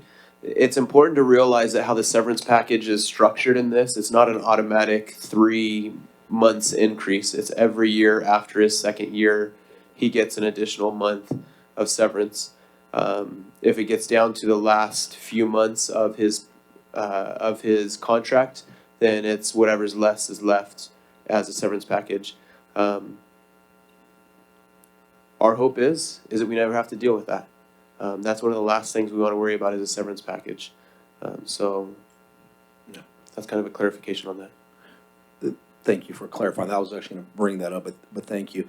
I think I do want to make a couple comments on this, and I think when you look at evaluating staff, and I deal with this every year with my staff at work, not outside of city, and then I get evaluated every year. So familiar with the process, and you recognize the good things and you recognize the things that you can improve on. One of the things that I determine at least in my personal evaluation, and that we have 4 other council members here that will maybe evaluate differently, but I think it's important to understand as to why, is the council, prior to Brian being here, had a very clear vision, and Brian helped to see that vision, set goals. And if we were to encapsulate 3 things, 3 number 1 priorities, head 1A priorities that we would call it, right? Public safety, economic development, organizational structure, right? Those are the 3 things. Out of those 3 things, the public safety, enhancing the neighborhood watch program, ALPR camera implementation, streetlight implementation, going out to at least look and see if it's valuable to have a police department, which we, as a council, said, no, it's not it. But out of that, and the wisdom in that, we're gonna be looking at a substation, right? It was all strategic. Yeah, 2 motor officers. That's the public safety side, right? Let's look at economic development. No one ever said we could have a hotel in Eastville. Been done, and I was in those rooms, and if it's not for him, it's not happening, and that's not a farce, I was in those conversations. The restaurant development and getting restaurants that our city unanimously is clamoring for has a lot to do with him negotiating back and forth and being a liaison between developers and the restaurants, because if we allowed that to happen, we would never have got those in the first place. So kind of interjecting ourselves. So you look at those aspects of absolute sustainability and growth, right?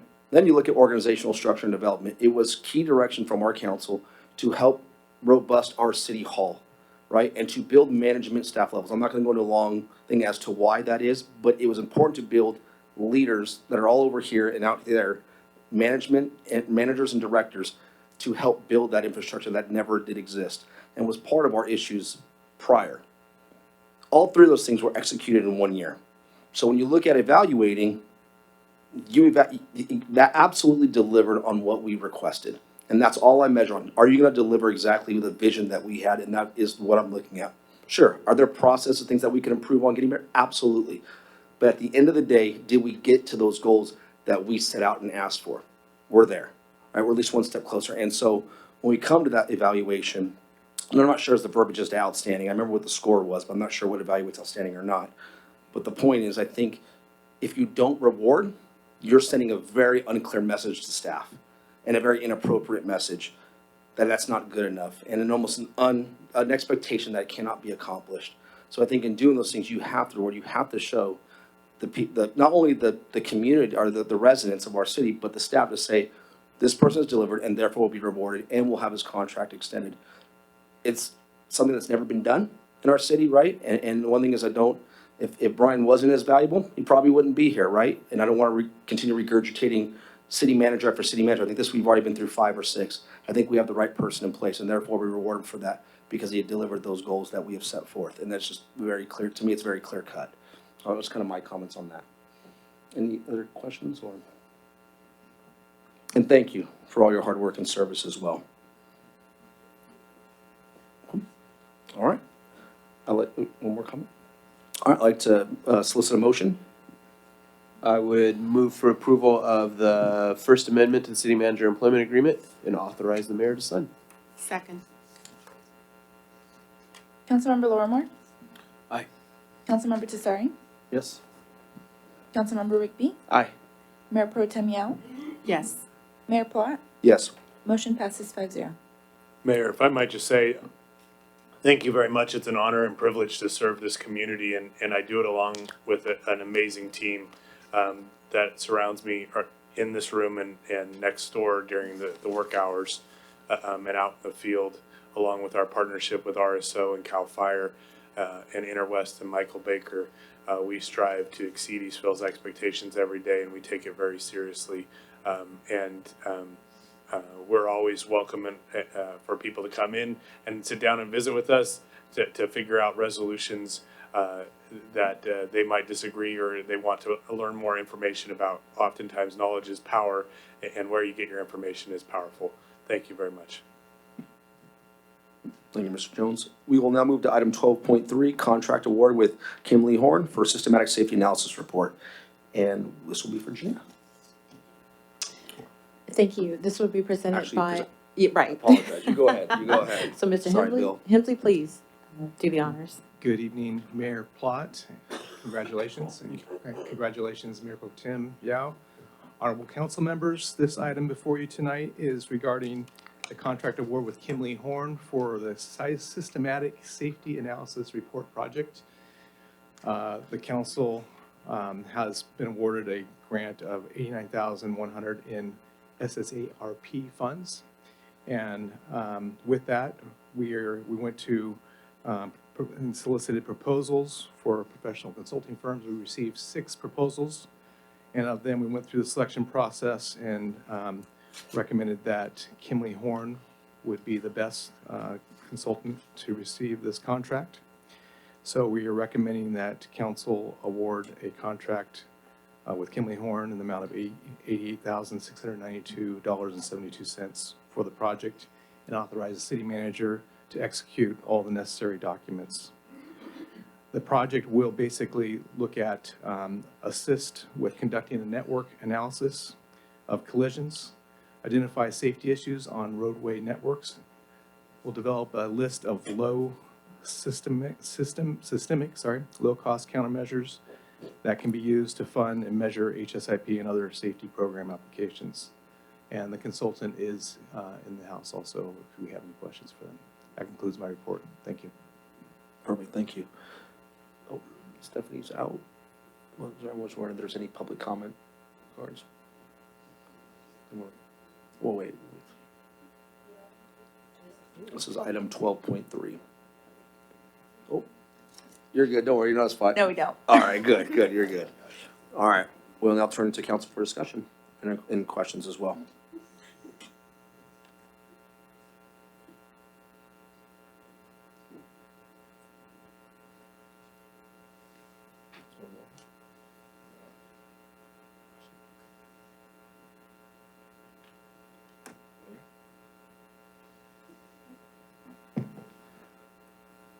Thank you, Mr. Mayor. Is there any grant funding available? I see that's on here, so. Great question. Yeah, this report will be used to go after HSIP funding.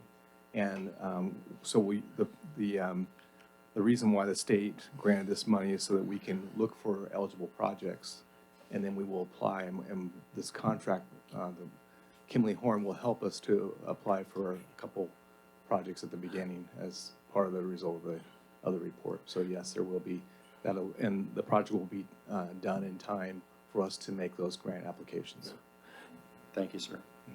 in a more practical sense, like, what could it be used for? What other different scenarios that you see? I mean, not that it's happened yet, but different scenarios like this could be used for, if you kind of can create some scenarios. Sure. That, what are some of the different situations that we could utilize this funding for? So it'll look at, the easy ones would be enhanced signage.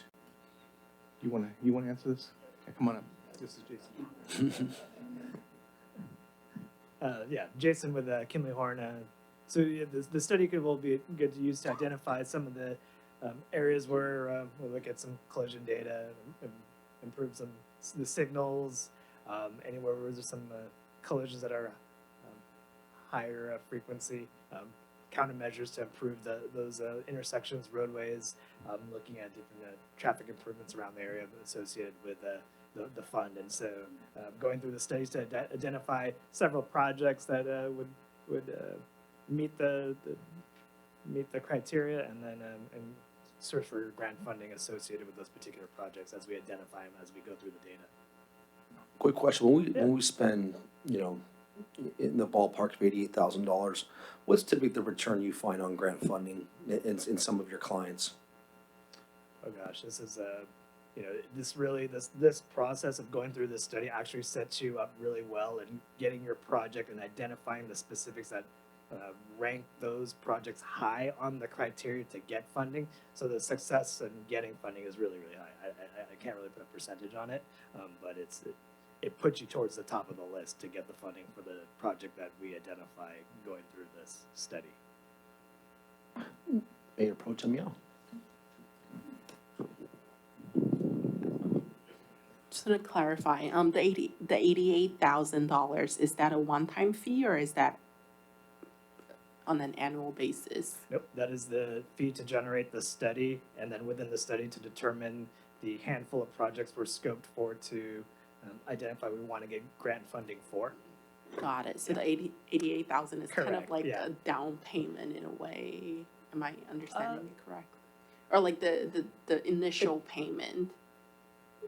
That's the cost of preparing the study to collect the data, identify where it makes sense to, which projects to focus in on, and so we'll evaluate all the areas and then narrow it down to a handful of projects, and then from there, elevate those to be eligible for the grant funding.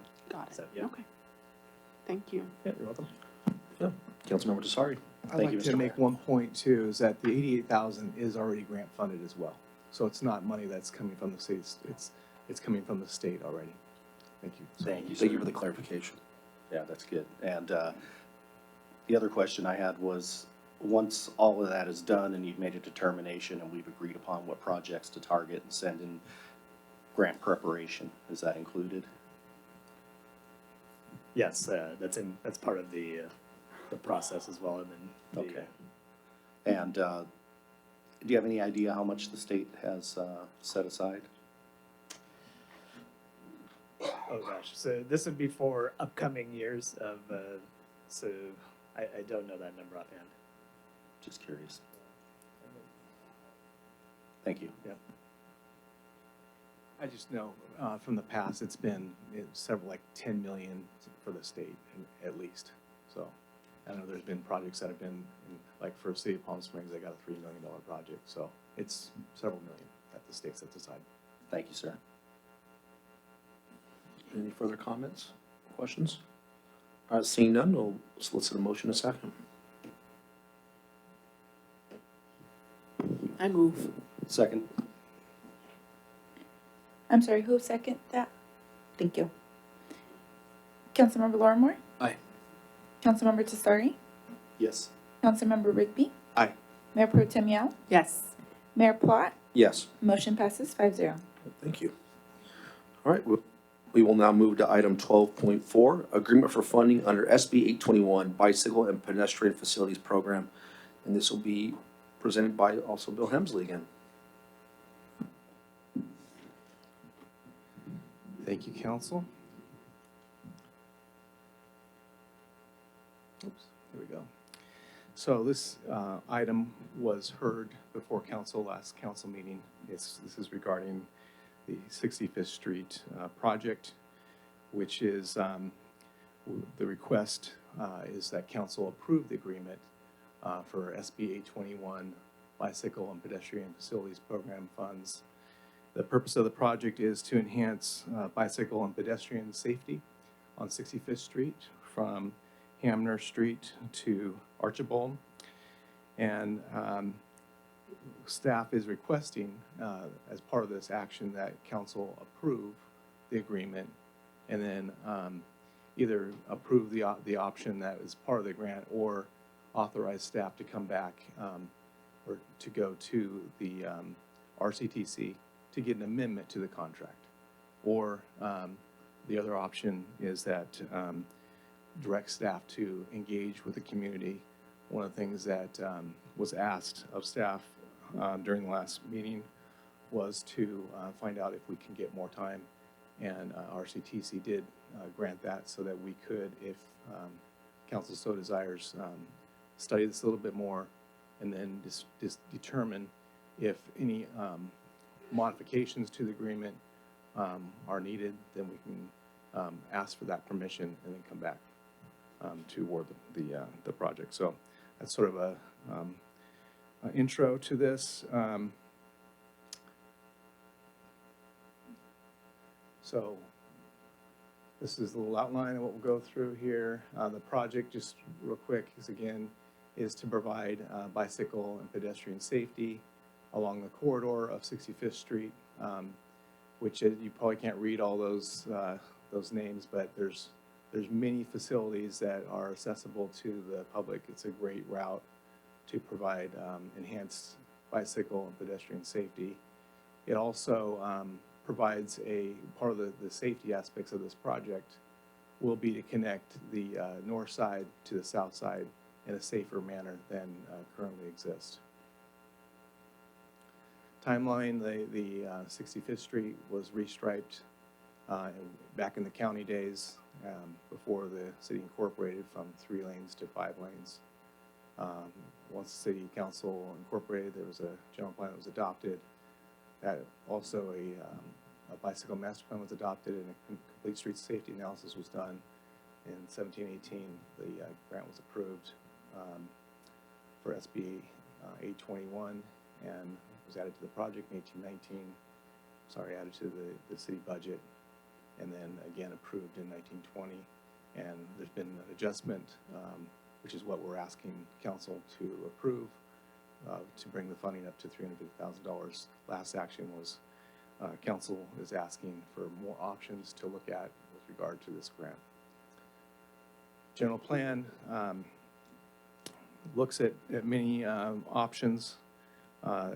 First of all, in the goals that are part of the current general plan, there's physical activity. They're promoting goal LU7.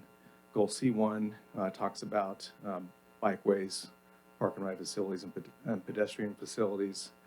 Goal OS1 talks about expanding outdoor recreation opportunities for all residents. Goal OS3 talks about citywide trails that promote safe, community, and attractive off-street opportunities. The policies in the general plan, there are 8. Just quickly, there's a plan to develop a comprehensive bike and trail plan. Policy C31 talks about pedestrian facilities, trails, bike lanes, and additional landscaping. Policy AQ31 refers to supporting alternatives to private automobile use. There's much language in the general plan, I'm not going to read it all, that talks about adding pedestrian and bicycle facilities to the city's existing infrastructure. The street itself is designated as a major collector with 2 lanes, which has a capacity of 14,000 ADT. The current ADT on one end is 5,000. On the other end, it's about 3,000, closer to Archibald. Bicycle master plan shows the project, high priority. Strava, which is a GIS network, shows that it's an active current use network, shows that the 65th Street is currently used by existing bikers. Adopted master plan shows a protected bike lane for that segment. Streets safety assessment that was done shows that this project, well, the reason why we got the grant funding was because Eastvale is ranked the 9th worst city in terms of safety of collisions for bicyclists under the age of 15. Part of that bicycle master plan included a presentation that showed the rates of collisions with bicyclists in the city. There was a death that was reported at that time, and just as someone else had mentioned, just yesterday there was a boy that was walking his bicycle across the crosswalk, and the driver did not see him, and so this is a photo of that situation. So safety is a very high priority for the city, and this project really helps with that. This report shows pedestrian and traffic collisions by day of week, and one interesting analysis you can take from this is the days that the high school has full days are Tuesday and Thursday, and those are the highest collisions. This is the 2019 Sheriff's Office statistics for Eastvale. Talking to LT, most of these traffic citations are for speeding. So far this year, 2,900 citations, mostly speeding, but also for rolling through stop signs, that kind of thing. 32 for racing. What's that? 778 collisions with some injury and some non-injury. In 18, there was 3,300 citations, again, mostly for speeding, and 945 injury and non-injury, collisions.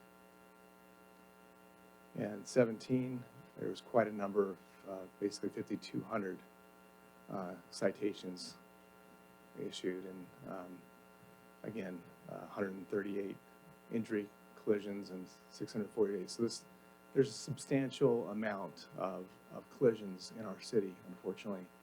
And so that's why this project is being presented to council, because there's a need to provide safer ways for our community.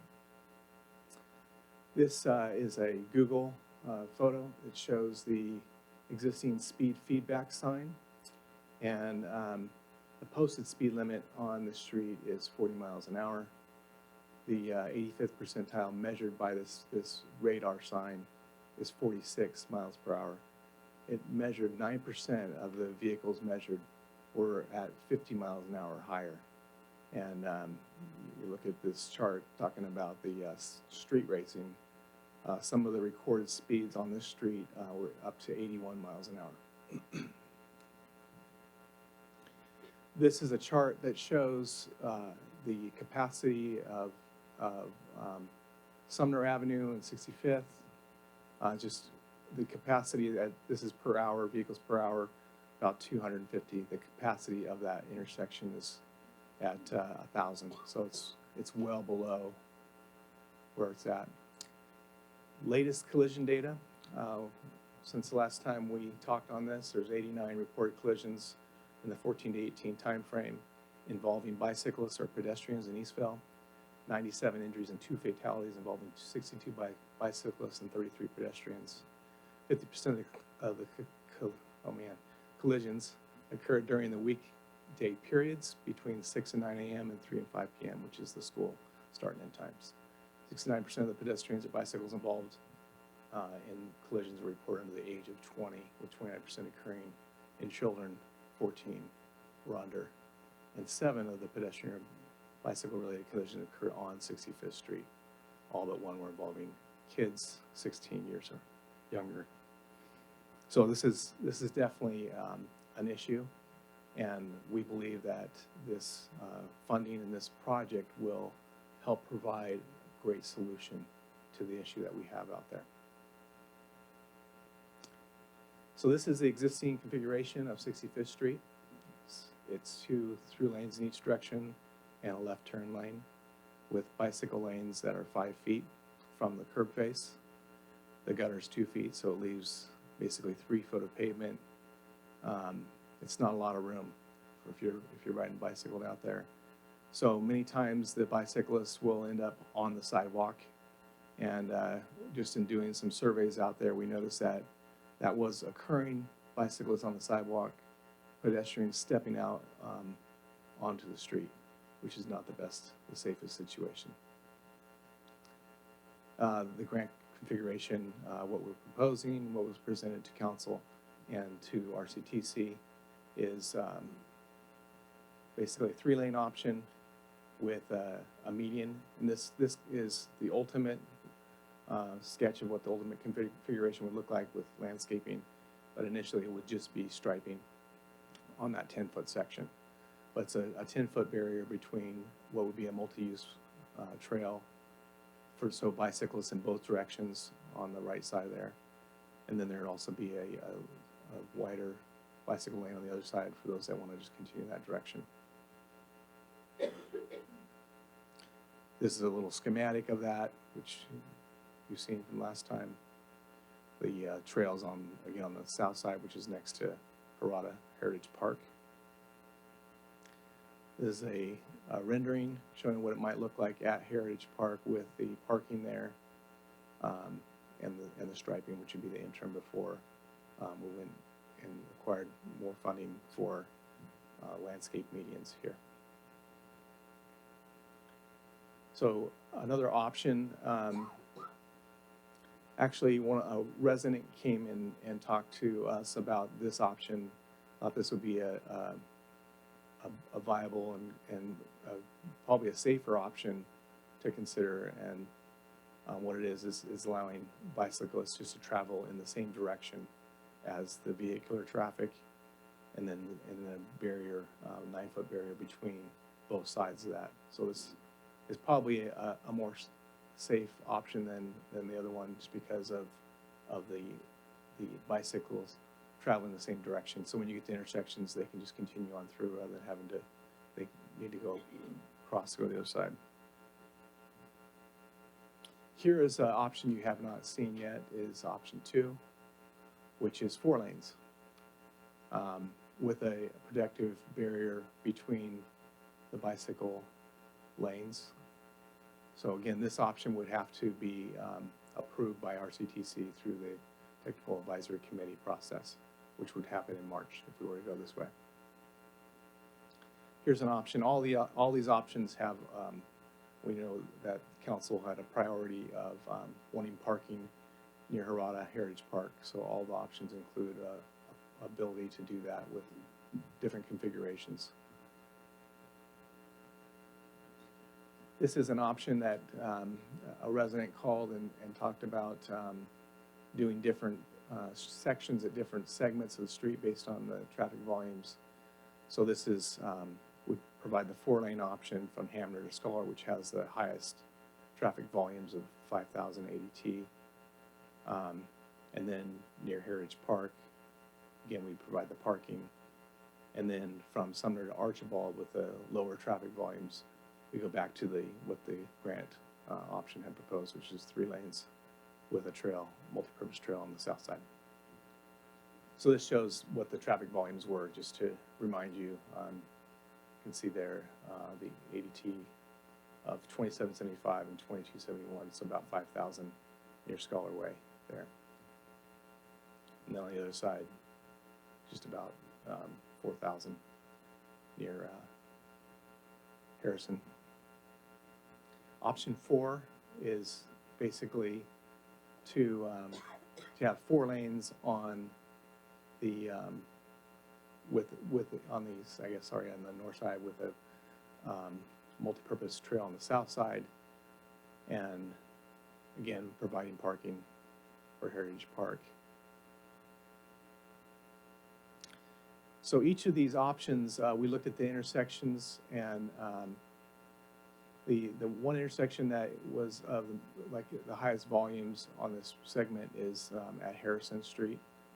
And we noticed that during existing conditions, the peak period is AM, and the traffic does back up beyond the storage, the existing good storage on 65th in the westbound direction. So it goes back into the left turn going onto the street to the north there. So we looked at ways we can configure this at intersections, and we studied, we did synchro analysis for each one of these options to see what the impact would be on the traffic. So this is the first option is the grant configuration with the median on the south side and a dedicated left turn lane at Harrison. There's another possibility that we could have two or dual left turns with a shared through with that configuration. We could also do dual left and make it work with two through and the dual left on the grant option configuration. And then with 4 lanes, this is pretty much what it is now out there, but with a narrowing of the lanes, we could provide a little more of a buffer between the bicycle lanes and the vehicles at the intersection there, and a dedicated left. Another option of this is to provide a safe lane for the bicyclist that's away from the right turn hook, as they refer to it. And this, I guess, is in general one of the most common bicycle accident is where the vehicle turns right into a bicyclist. And so Caltrans standard allows for the bicyclist to be on the left side of the right turn. There's a transition area between before the intersection that goes on with where the vehicle gets in, and there's that weave connection. So this is a safer alternative, and so it is possible for us to provide this with this grant application. This is option 2 with dedicated left, 2 throughs. This would be a trap left, so as you're heading down the street and you're in the number 1 lane, it would be trapped. You'd have to turn left with this option. This is with a dual through and a trap left option. And we could do this configuration option 2 with basically the buffered median on each side of the bike lanes with dual lefts. And this is the final option 4, which shows those same configurations will work for this option as well. So the synchro analysis shows that existing condition, level service B at Harrison, and so there's a intersection delay of 17.7 seconds. If we were to switch that phasing to protected permissive, then what would happen is the delay would go down to 14 seconds. It's not as safe, especially for when there's bicycles that are coming through that intersection at the same time. It's better to have protected so that it's clear that there's not that conflict during that phase. So the options that we've talked about, 1 through, 1 left, the intersection would go to 22.8 seconds delay. 1 through, 1 left with the protected permissive again, which would not be recommended because of the bicycle conflict. It's actually less than the existing configuration with that possibility. And then the worst condition is split phase, 1 through, 1 left, 1 through, and that is 34.7 seconds. But protected with 2 left is 21.5 seconds. So we believe that we can make this work to be a reasonable timing of getting through 65th Street and provide a safe way, and that would be safe for pedestrians and bicyclists.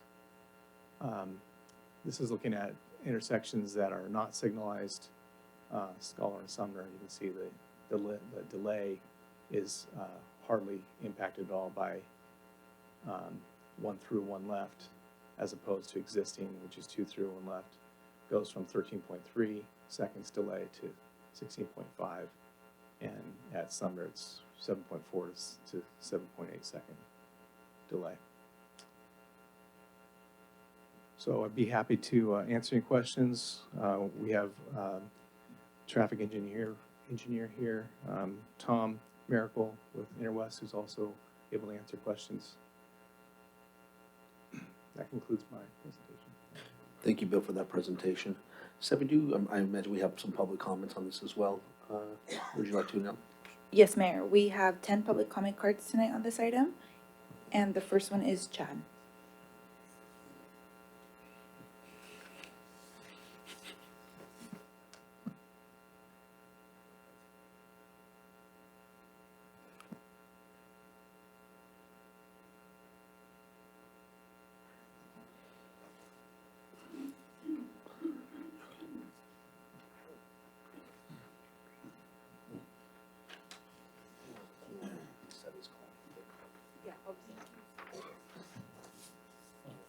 We're gonna, we'll reset it.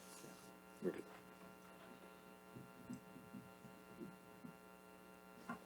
Okay, thank you. So I'm going to start off by making a general comment in that clearly the last time we were here discussing this option, for those of you who spoke, struck a nerve. Because otherwise we wouldn't have orchestrated WR COG to be here with Chris Gray to talk about death and dying from bicyclists. So I appreciate that, but that's really going over the top. So the reality is we need to be able to defend why we're doing this. And you can shake your head, Todd. I know you're going to support your city manager, and that's great. But I want to understand why we're doing this. There is zero justification to do this, despite the staff report.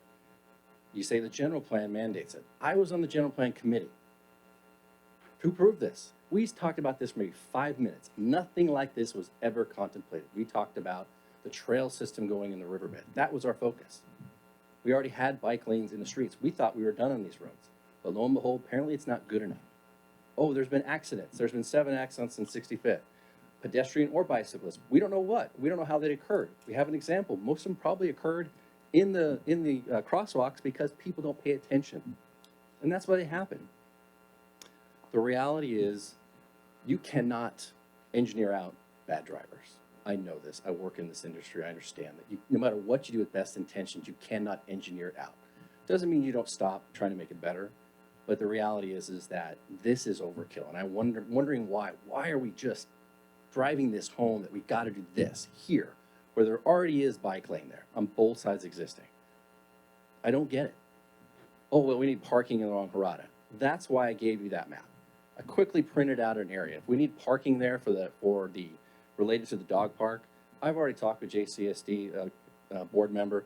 They would easily and have no problem with approving shifting the existing sidewalk over so that you can probably get about 10 cars in there. If Eastvale is willing to pay for it, they don't have a problem with it. Again, I'm speaking in generalities. It has to go to the actual board. But in general, I pulled one, didn't have a problem with it. You, as your staff said, you could you can narrow the lanes a little bit to widen the actual bike lanes, maybe get a little bit, maybe 6 feet, maybe 7 at most. Makes it a little bit wider. This is a commuter city. If you get rid of the way we commute, I guarantee you, the people will be back here and we'll be discussing why this occurred and who pushed this. And we might be invoking that issue of, gee whiz, who's going to take the fall for this monstrosity? You're going to spend $1 million on this when there's no clear mandate to do it. And then another $1 million or more on the medians, the landscape medians that you want to do also, which are not discussed in this. I'm just saying, let's be smarter about this. This is not that complicated. We have many streets that have nothing as far as bike lanes. Why aren't we talking about those? Why are we talking about something that exists? I'm just asking to be prudent and financially responsible with our money. Thank you. Thank you. The next one is Keith White.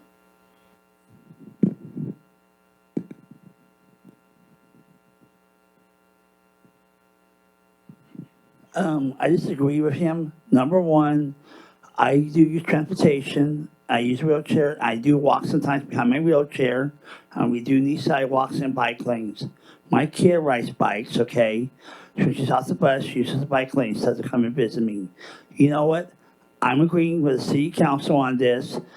Okay, the problem is the cars need to be watching out. We pedestrians do watch where we're going. And that's an issue. The problem is these cars are driving too fast.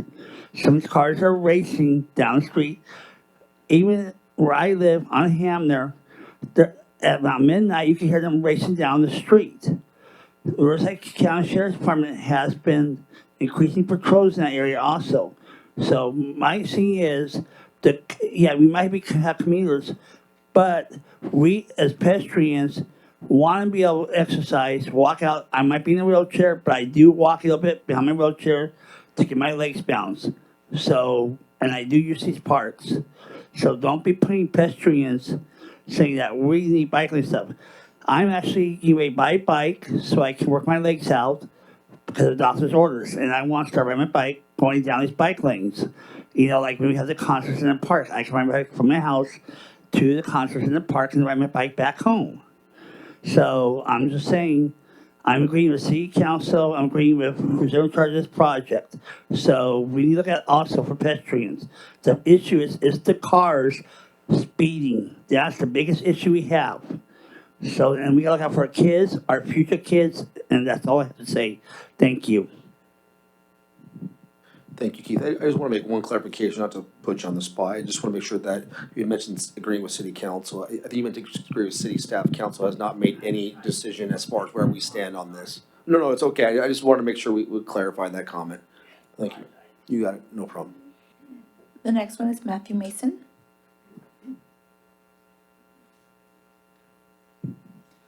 Good evening, and first of all, congratulations, Councilmember Rigby. We've been in the Eastville area for many years and enjoyed the last 12 months of your tenure as mayor.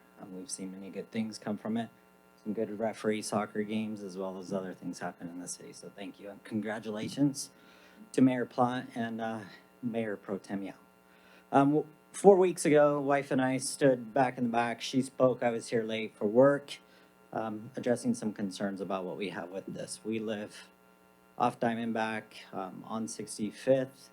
She expressed several concerns in the morning.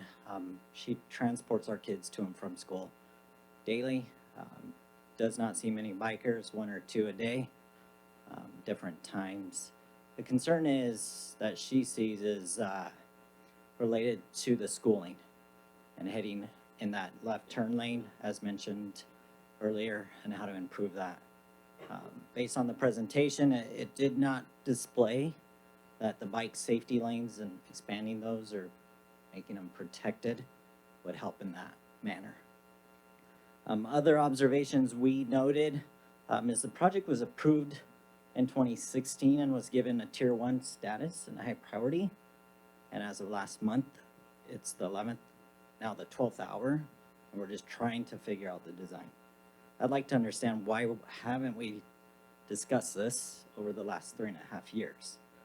Why are we now trying to put together a design for in the next 2 weeks so that we can keep this grant funding? Other options, I do like several of the options presented. One mainly reducing some of the existing size of the current lanes, not removing lanes and making and widening that bike lane that does exist. I do second the comment and echo several of the other opinions shared that if we do this wisely, our city's getting bigger and growing, and I don't understand why we would make our city roads smaller and not consider roads that don't have bike lanes today. Other comments that we've shared as a family are the budget. We pride ourselves in being a small town, being fiscally responsible, trying to participate in the public outreach workshops when available. I'd love to see this go in front of the public again in the fashion or in the manner of additional workshops over the next few months. I read in the agenda that the Technology Advisory Committee has another chance to review this in March, I'd love for, an opportunity for the next 3 months to continue pursuing that. I'm out of time. Thank you. Thank you, Mr. Mason. The next one is Michael O'Connor. Good evening again. One of the things that I really enjoyed seeing in our last city council meeting was how much each of you expressed reservations, concerns, and asking for additional information. And I wanted to commend you for that because I know all of you are in a tough position tonight with figuring out what we want to do. As far as the presentation tonight, I actually was very pleased to see that there are a number of different options that are looking at different sections of the roadway. I did give feedback since that last meeting about what my thoughts were on certain things. From a personal perspective, I would really like to see the parking added near the dog park on Harada. So I think that's an interesting comment that's come from the public. Overall, tonight you're not here to decide on a design, and I hope everybody here knows that. You're deciding whether to continue with this grant application process. And from that, you need to just gather all the information from people here and what you've seen on the options and make your decision. And I'm sure you're going to make a wise decision, carefully considered. One thing that I know I've seen in social media is about the road diet plan. And, if we go back to 2016, when the bike master plan was put in, I think if it was positioned and said road diet plan, we might have had a lot of other inputs from the community as to what we're looking at today. What is that? When I saw bicycle master plan, I didn't really take much interest in it, but as a constituent who drives, and unfortunately I ruined my 30-year history of no speeding tickets with a speeding ticket on 65th right near Archibald this year, so I get it. People do drive too fast. I'm probably one of them, and we got to figure it out. But I think taking it down to one lane each way for the whole thing is not a very good solution. But perhaps there is something else here. Thank you.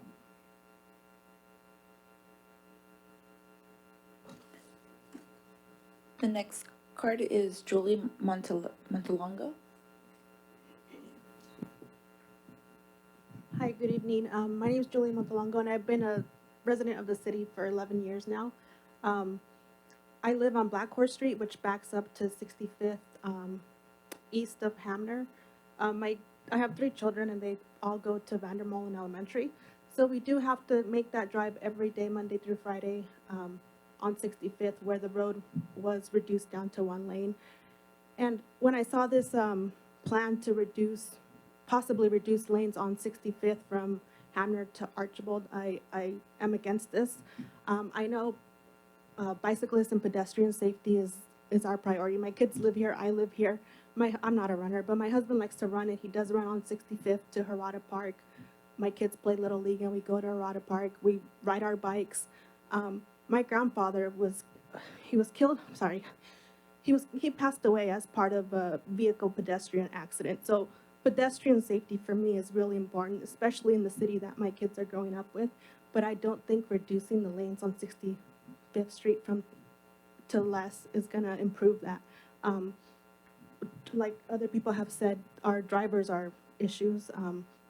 Maybe instead of adding protected bike lanes, we could get grants for additional traffic enforcement and reduce the speed limit on 65th, have more cops out there enforcing our laws and slowing people down. But I don't think this is we have a great city, and we were here before the bike lanes were painted. And I really hope you guys take this into consideration. You guys all live here, so please consider that before making your decision. Thank you. Thank you, Julie. Go ahead. Thank you. What was I say, Mayor? Mr. Mayor. Councilmember. Real quick clarification, you're referring to that you live backing up to 68th.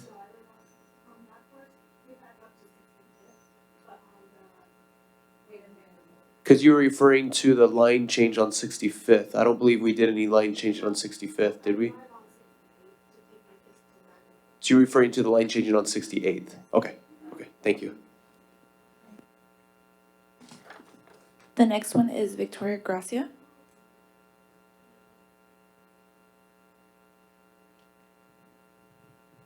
So I actually do agree with Julie, my neighbor. It does back up in the morning. I take my son to Vandermolen, and in the morning there's so much traffic now because of the lane reduction. So I'm against it, and that's it. And it costs, yeah, I don't agree with it costing like $2 million. I think that's a lot of money. That's it. Thank you, Victoria. The next one is Rosalinda Lewis.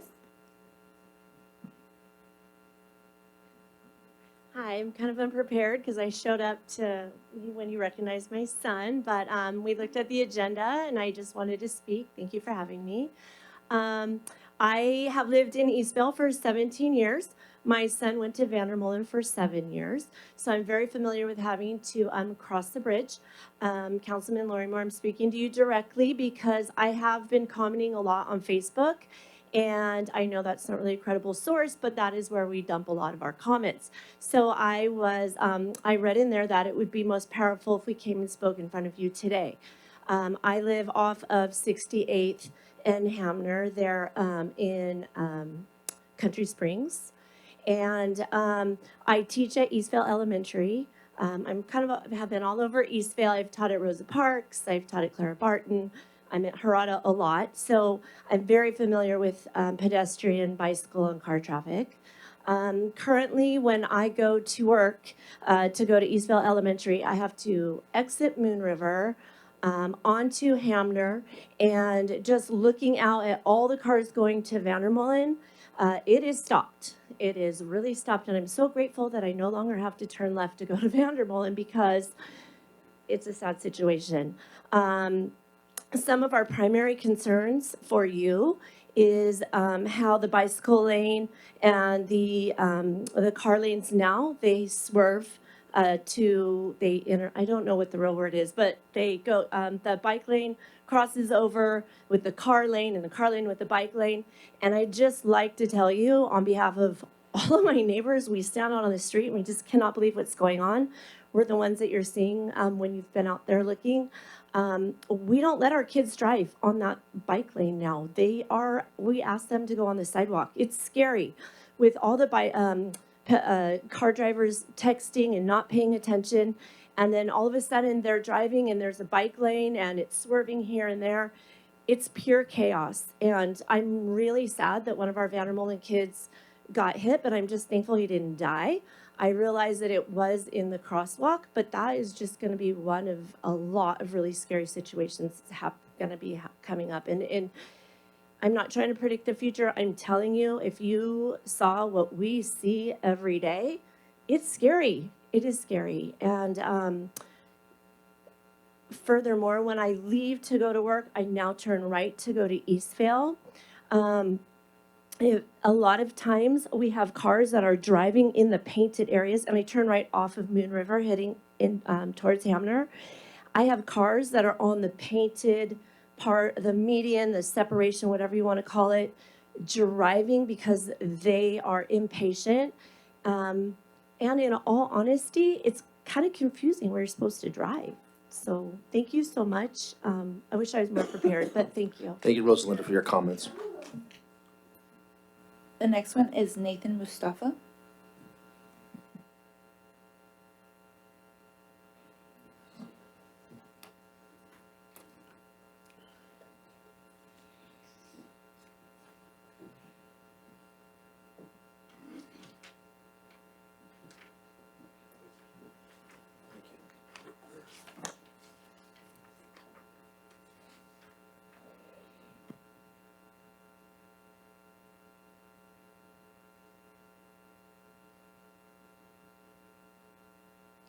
Good evening, Honorable Mayor and members of the City Council. My name is Nathan Mustafa. I have been an Eastvale resident for going on a decade now. I am a registered civil engineer, traffic engineer, and a certified planner. I spend the entirety of my day working on improving pedestrian and bicycle safety. I wanted to talk about the 65th Street project because it's important to my family. We do live close to the project. We walk almost daily on 65th on our way to Harada. It's a way for us to get out and around the community. It's used a lot. We know it's used a lot. We see people walking there. If you look at the amount of Kit Kat wrappers and potato chip bags that are there after school gets out, you know a lot of kids use it. More importantly, we know a lot of people use it because 7 of our neighbors, primarily their children, have been injured on this roadway over the past 4 years. In a disproportionate amount, I might add.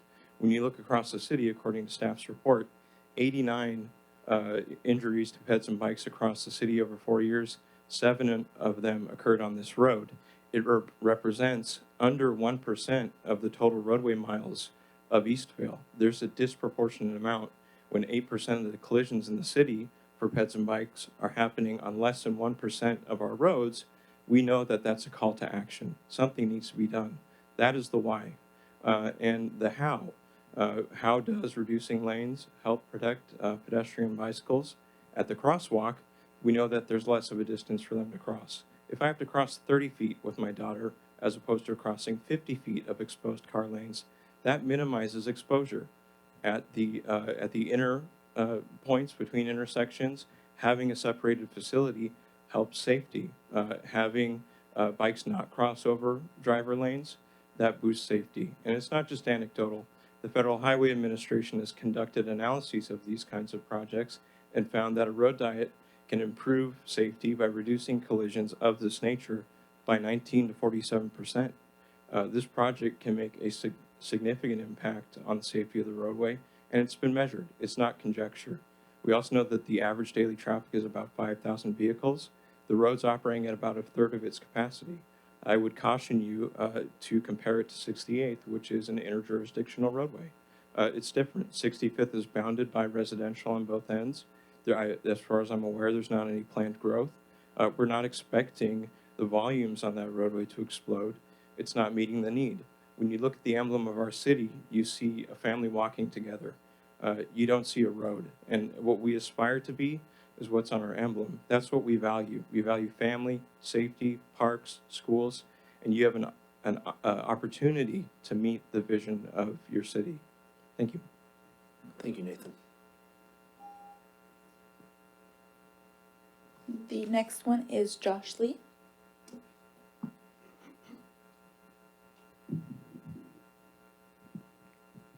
Good evening, Mayor Plott, and congrats to Mayor and Mayor Pro Tem Yao. So I'm here as a resident today, not as a planning commissioner. So I'm not going to reiterate a lot of the stuff that Nathan kind of pointed out in terms of stats and so forth, and the benefits that some of the active transportation infrastructure provides in terms of safety. But what staff did indicate is a fact that we do have a speeding issue in our city, and that's especially on 65th. I live on 65th, around 65th and Sumner, so I know for a fact. And we do have kids that are walking and biking to school and back. And we have people like me who are riding on 65th and sometimes on Harrison as well as Scholar. Harrison doesn't have a bike lane. It's pretty gnarly to actually bike on Harrison if you haven't done so. I think having a protected bicycle infrastructure does provide that safety element. So I think, but I think we have an opportunity here to have that dialogue with the community. And so I think staff did a good job in presenting a lot of good options there.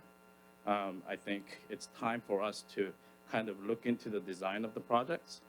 And I'll be happy to serve on any capacity if the council desires on having that dialogue started and discussing some of the design options for 65th, because this one also impacts a lot of other future grant funding in terms of our city. There's $7 million that's waiting on in the books from ATP side. We just talked about HSIP side. That's to answer Councilmember Tessari's question about HSIP, there's $140 and $160 million per cycle for each SIP. That's our state funding. So those are some of the things that that are out there. And a lot of our state funding nowadays are kind of dependent on these safety infrastructure, especially related to active transportation infrastructure. So if you are to go after some of the funding, I think it's prudent that we kind of show the state that we mean business when it comes to active transportation safety, and that we can take advantage of future funding. So with that, thank you. Thank you, Josh. The final speaker card is Anwar Wagley.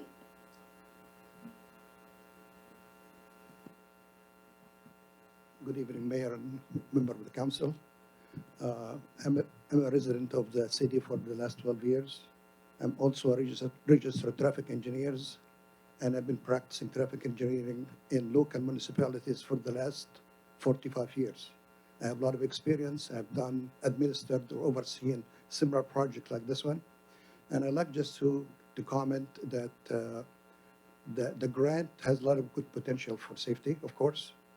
And I appreciate the staff's providing different options. I have indicated my preference based on my experience. I could support the 3 lanes because the mid blocks could handle all the traffic. The most important really is to provide the turning lanes at the key intersections. And that would satisfy the motorist, maintaining the level of service and minimize the queues and the delays in the morning and afternoon. For example, if I recall, option 1B is suitable, which is actually calls for 3 lanes and a buffer next to each bike lane on each side. And but when we get to key intersection, major intersections, we need to be careful because I could see now here we need to balance the need between public safety, bicycles and pedestrians, and also the need for motorists that actually cross and turn right and left. That's why it's important to actually readjust the turning lanes at approaching each intersection to provide the level of service needed. I think it's a good potential for the grant. I also like to recommend adding additional warning, passive and active signage that would actually enhance the safety for the bicyclists and the pedestrians. Therefore, I do really support the staff recommendation for the council to approve the grant and work on the best option that would satisfy both bicycles, pedestrians, and motorists. Thank you so much. Thank you, Anwar. That was the last one, Mayor. Okay. I just want to thank everyone for their public comments, and I mean this in sincerity. These are very difficult decisions, and I think everyone makes a great case and testimony to what position you stand on, and so I appreciate also everyone being very concise within 3 minutes to give everyone the time and the obligation everyone for to speak. So thank you all for doing that. With that, we will turn to council comments and questions. And do you want to start on this side first?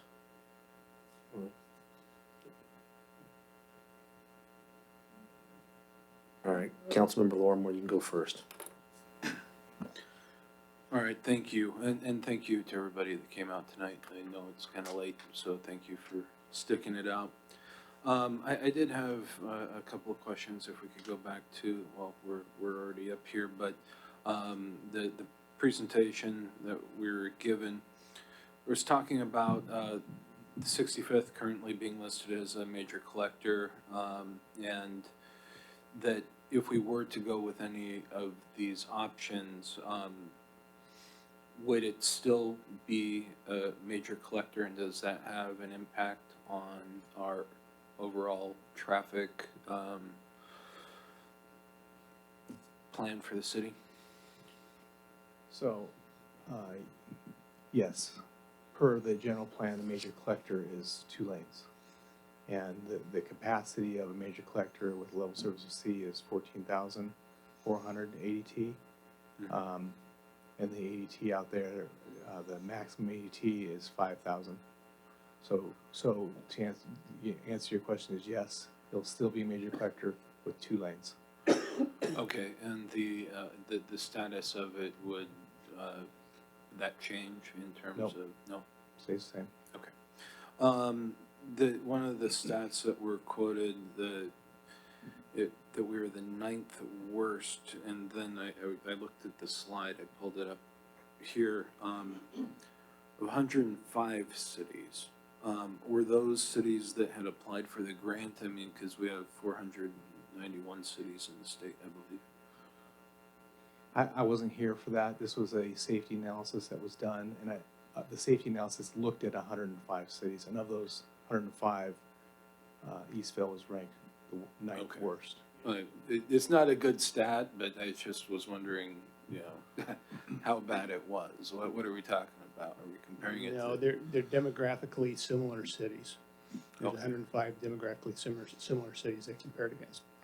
Okay, I appreciate the clarification.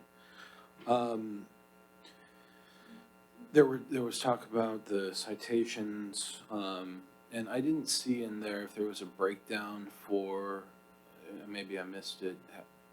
Are any of those being applied to bicyclists? I didn't see it in there. And the point of that question, unless you want to. No, I don't know. Okay, the point of that question is education.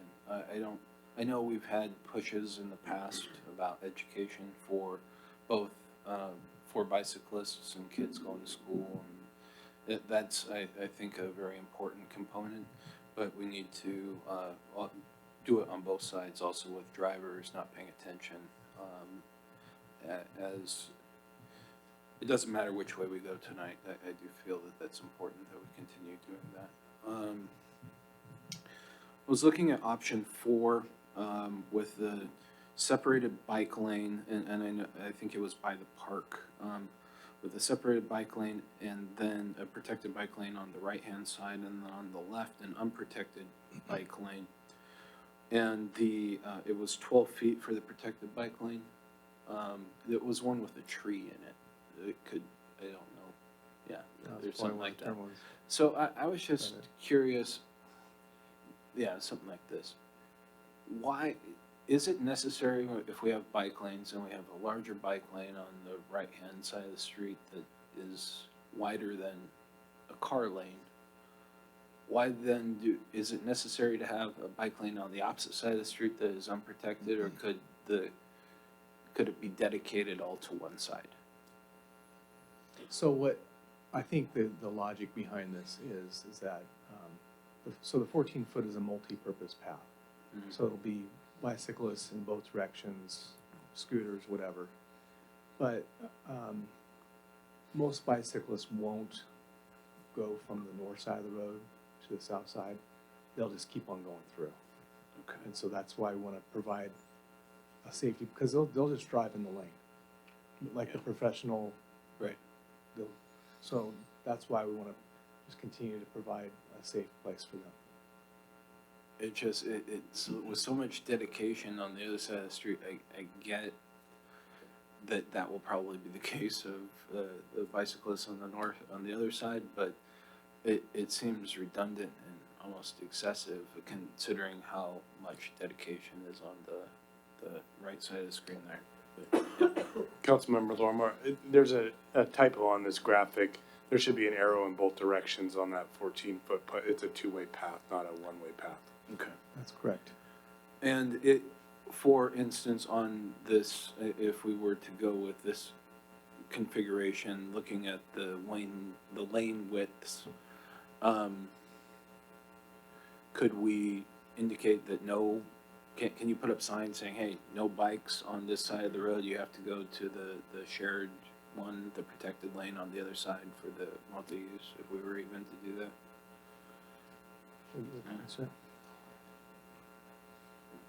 No, the vehicle code and the state traffic manual that we go by to do designs, we cannot prohibit bicyclists from riding in a vehicle lane. We cannot require them to drive in a bike lane or in a shared use path. Okay, understood. I appreciate that clarification. Thank you. All right, I'm getting near the end, I promise. All right, so I'm not in favor of this after seeing what we've been witnessing over off of 68th, just in general. If we were to go in this direction of utilizing these grant dollars, which I must admit I'm torn. I don't want to lose these grant dollars, but I also don't want to lose lanes for our cars because we are a commuter town. If we are to move forward with something like this, before tearing up the road, putting in medians, etc., I would really love to see how it would work out by putting up cones or something like that as sort of a test run, so that so we know what we're getting ourselves into, as opposed to, even though it's just paint right now over on 68th, it's caused some concerns in the community. And so if we are to adopt one of these options down the line, I would like to be able to see it in practice as we move forward. But those are my comments and questions for now. Thank you. I'd like to just mention that 68th Street, the ADT is 11,000. So it's a little different situation over there. It has through traffic from over the bridge from Eureka Valley. So a little different. Understood. I appreciate it. Thank you. Thank you, Mr. Mayor. Excuse me. Just to address, I think first, as we're comparing this to 68, these are two totally different areas. The other thing is I have personally been to 68th multiple times during the rush hour. There's a difference between perception that's being shared and reality as to being there on the site. So we're taking something that people are blowing out of proportion. They are taking it to extremes. They are making speculations. For the most part on social media as to where we're getting this information from, that from my personal experience, I would say are not completely accurate. So we need to be careful when we're talking about these two totally different projects. Another thing too, I appreciate the WRCOG presentation. That was not intentionally put on the same agenda as tonight as the public comment alluded to. There was staff had no idea that we were going to continue this item from last meeting. So there was no correlation to those. My concern is, yes, the reduction of lanes, especially for the most part at Harrison and 65th, because you have a lot of traffic there. Yes, it is only during certain times of day for the schools, but it can be a concern of the traffic. And if we reduce the lanes, it could back that up. So I think it's important for us to take that into consideration. I know I said not comparing 68th to 65th, but in general, we did have an accident there. We had an accident with with a bicyclist, which goes to show that we have bicyclists that are commuting in our community. We need to make sure that we are protecting them. Yes, there was one bicyclist. I happened to be there the same afternoon. For those of you that saw, I did a quick little video. There was another bicyclist there when I was doing the video. So we do have bicyclists in our community that are utilizing and want to utilize. Unfortunately, after that accident that morning, the bicyclist mother said that her son will not be riding his bike to and from school anymore because she does not feel that it is safe. So that is a big concern. And if we can accomplish safety through these grants that are provided to us, then I think it's worth us looking into. If we can accomplish that by keeping the 2 lanes each way and figuring out how to do that, how to protect our bicyclists, I think is a great thing. But the thing that we have to take into consideration and be careful of, and one of my concerns is the cost. So we have a cost that was provided to us. What does the cost go to for options 2 and 3 and 4? Specifically, I think 4, because I can support this if we keep the lanes right now. I don't know that I can support this if we remove the lanes, but if we keep the 2 lanes each way, does that differ? Does our cost now differ? We'd have to look at that because the cost analysis that we did was for option 1, but it's, I don't know, Tom or Craig, what do you think?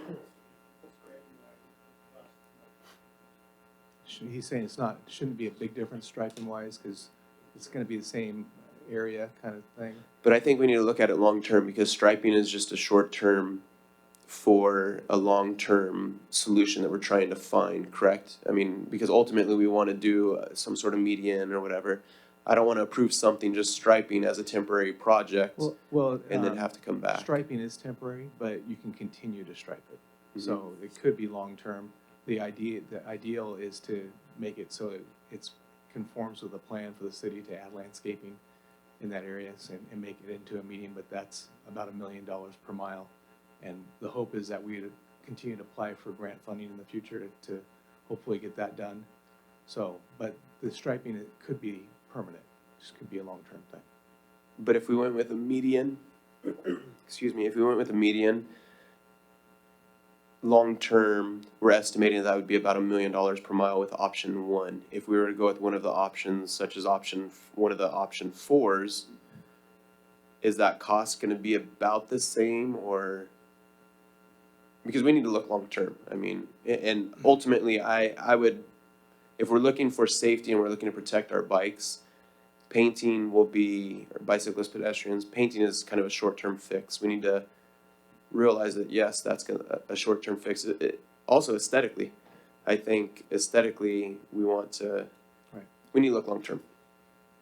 So we just have to study that to see what the different costs would be. Okay.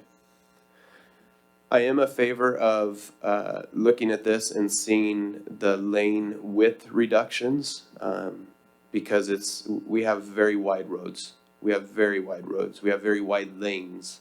And it's natural when you have a wide lane, you feel more comfortable. When you feel more comfortable, you can maneuver a little bit more. When you can maneuver a little bit more, you can go a little bit faster. And that's what we don't want. As you start to tighten down those lanes, the lane width, not the number of lanes, the lane width, you feel like you have to stay within the lines. When you feel a little bit more constrained, you've got to slow down a little bit more. And I'm totally in favor of that. I think that will help reduce some of the speeding. Yes, it's not going to reduce all the speeding. People are going to ignore lines sometimes, but I think for the most part that will help with the lane, with the reduction of the speeds. I do like one of the comments was talking about our public outreach. I think it would be nice if this does get approved tonight.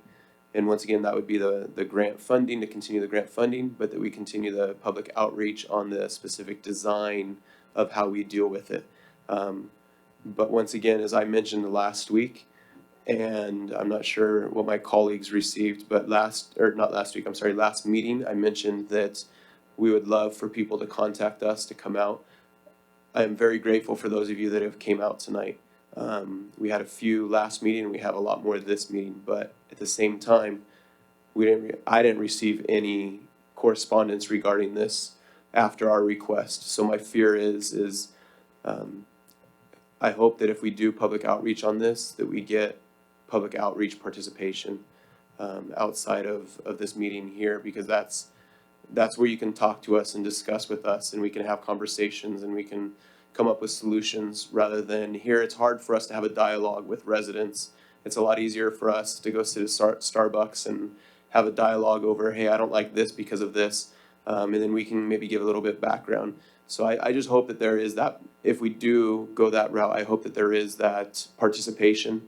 It helps us to make a better decision. It helps us to know where you're thinking, you're able to see where we're thinking.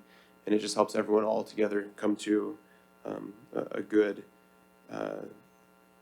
decision on the last thing. I know we have been talking about road diets, and road diets have been something that people bring up. Road diets, and I know it was mentioned in a comment talking about that, we should have named it was jokingly, we should have named the bicycle master plan as a road diet plan.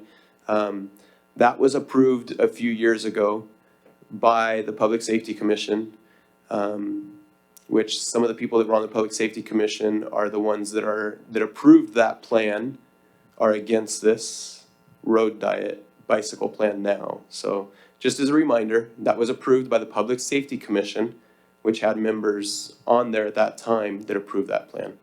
So I'm in favor of option 4, and I'm in favor of continuing to pursue this grant with the aspect of continuing to get public outreach and work with the community to make sure that it's a design that's conforming to everyone's desires as much as we can. Thank you, Councilman Rigby.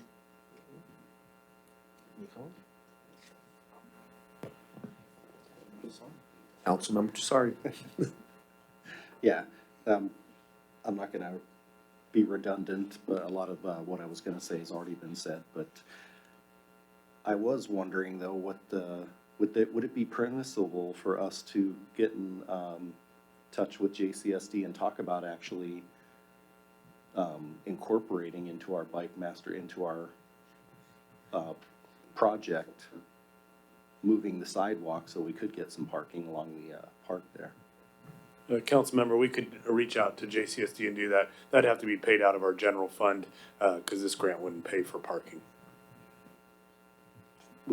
But if it would it pay for parking whenever we're on one of the options there that has parking?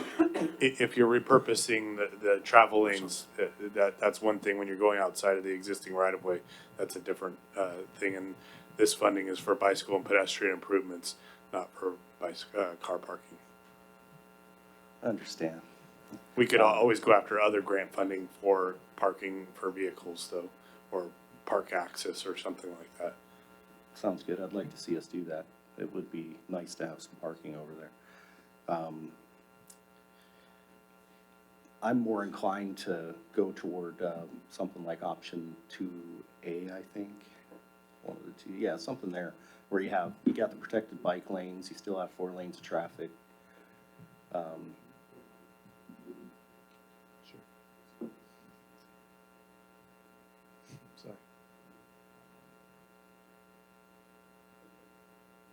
While he's getting to that, if I can, Mr. Mayor, just for clarification, I'm in favor of not necessarily option 4, but 4 lanes is kind of what I meant. So option 2, 3, and 4. Sorry. Gotcha. No, I actually thought you meant option 4. Okay, good. I'm glad you clarified that.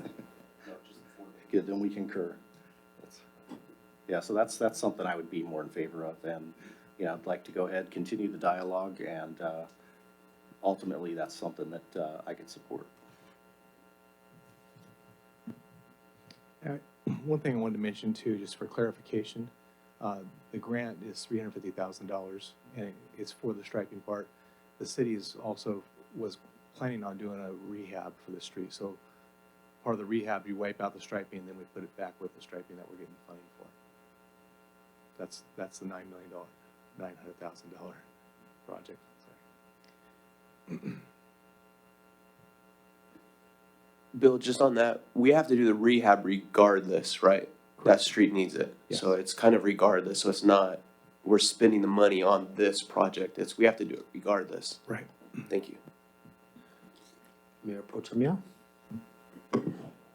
Thank you for this presentation. I really appreciate it. I still stand by what I said at the last meeting.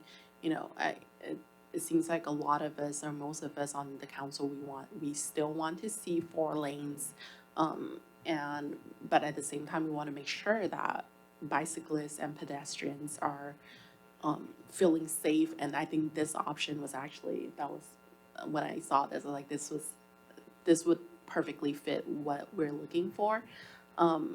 So thank you for doing this. And I do want to highlight that when I was listening to the public comments, a lot of the comments, there were general themes of drivers who are just speeding. And second is the fear, the concern of their kids, of families whether it's walking to school or walking to parks or anything like that. And I just want to reiterate that this plan does exactly, it addresses those 2 issues. First, by, as Councilmember Rigby has mentioned, by reducing the width of the driveway of the roads. Hopefully, we can reduce speed that way and have drivers slow down. And second, by putting a barrier between between cars and pedestrians and bicyclists, hopefully we can reduce any accidents and that our kids can bike to school and walk to school or walk to park safely. So again, thank you. I thank you for taking our inputs, our suggestions, and coming back with other options that actually fit what we envision. Thank you.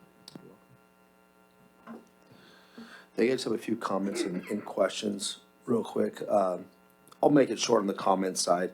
Yeah, basically where I kind of stand on this is we don't need to reduce any lanes, or as far as the amount of lanes. I think lane sizing probably needs to change, and we have massive lanes, I think, that drive, and that's part of the speeding issue, at least to, I'm not a traffic expert, but to when I go reach out to people that do understand that, that's usually a unanimous solution that people do mention. So I think option two, in my opinion, is the best option, and I hope and feel that when you have two sides of this argument, that I feel there might be the compromise option two, and you don't need nods, yes or no. I'm thinking that may be the compromise. My only concern with option two is when we choose something like option two, that is forever going to be an operating cost to maintain that landscape. And so what does that look like overall? I can understand one-time costs. One-time costs don't necessarily concern me, right? And I'll get into that in a second, because I do have a few questions on that. But it's just, what will the operating cost be for us to maintain the landscaping? What does that look like? I think it's beautiful. I think the aesthetics are pleasing. But again, what is that? Because that forever we make that decision. I mean, it's going to be there, and we're going to have that cost over time. So we just got to look into that and make sure that it's the right thing. I think as far as the design, this is something I would agree with, and I hope the community could rally behind something that could be that we can all compromise on. With that said, let me just check off here so I don't reiterate anything else. What is the extended date of the grant? It's to March, correct? Yeah, they're allowing us to come before the TAC meeting in March. And then if we are asking for an amendment, which it sounds like we will be, then once they make that decision, then we'll have, I think, until that summer to get it done. Perfect. And then as far as the overall cost, and I've heard 2 million, I've seen a bunch of numbers, and I mean, as far as out in social media, and I just want to make sure, for the benefit of the public, if you can break down the total budgeted cost of what we would spend, the match, and it may be different, so it might be changing up right now, but if you can, what is our total cost? What fund does it come out of, which is important to know? Okay. And then what's the match, just so we can have for the record, because I've heard numbers all over the place, and I think to throw that out there as far as what the cost will be, and again, I imagine that would change once we finalize an option, but maybe you can throw that out there for benefit of the public. So it is $926,300 is the total project cost. $576,300 of that will be in Measure A funds, and $350,000 will be in SB 821. So nothing out of general fund either? Correct. Okay. Just want to make that for a clarification. You talked about the landscaping, that's a different project. That would be going after future funding for that. Correct, and that's something, well, I'll get to my next point. I would highly recommend doing public outreach. I think we have to. I think it's a must. This has kind of been a polarizing topic for the right and wrong reasons, and a lot of misleading dialogue through social media. I think tonight was absolutely productive. And so, with that though, when you get this many comments and you have two different sides of the argument, I think public outreach is needed to get the right frame of mind of what we need. And I think to Todd's point is it allows us to kind of talk, not just be so restricted behind here to get to understand. I mean, there's a formality here that kind of restricts us from being able to have dialogue. So I think we need to have that public outreach, and then from there we can probably determine an option. But if we do go to the landscaping side of an option that requires landscaping, I think we need to really understand what those costs are. Because I'm just more concerned about the ongoing cost, not so much the one-time stuff, especially if it's not out of our general fund. If it's coming out of the Measure A or gas tax fund, which we're pretty healthy on those sides, and those are restricted funds. We only use those dollars for certain things, unlike the general fund. General fund's healthy, by the way. I'm just saying that it's unrestricted. Let me clarify that statement. I was more comfortable in this one-time cost. Yeah, that is actually all my comments and questions, so. I think we have to- Could I ask it some input for clarity? So for the public outreach process, did you want to like create a ad hoc committee for that, or how would you like to go about that? Defer? Any thoughts on it? Mr. Mayor, if I may? Yeah, go right I don't know ahead. that we need an ad hoc committee. I think, I don't know if we do some sort of workshop. I know that those are tough to do, but I don't know, that may give an opportunity for residents to come, and voice their concerns, opinions, comments. Like a I public don't know, that's just workshop. my, Like a public workshop? Yeah, I think maybe doing it via public workshop, we can have it here and just have it open to the public and promote it as, highly marketed and go from there. But kind of see what feedback we get, what data we get back. I would recommend that if we do a public workshop, that it's project specific for this and that it's one public workshop so that the residents know that it's just one, because the thing that we have to be careful of too is it gets very costly for us to do public workshops. There's a lot of behind the scenes work that staff has to do. Staff has to show up for those.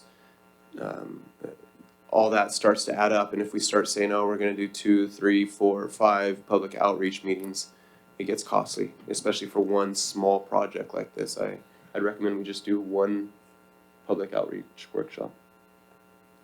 That's a good idea. Yeah, does everyone kind of concur with that?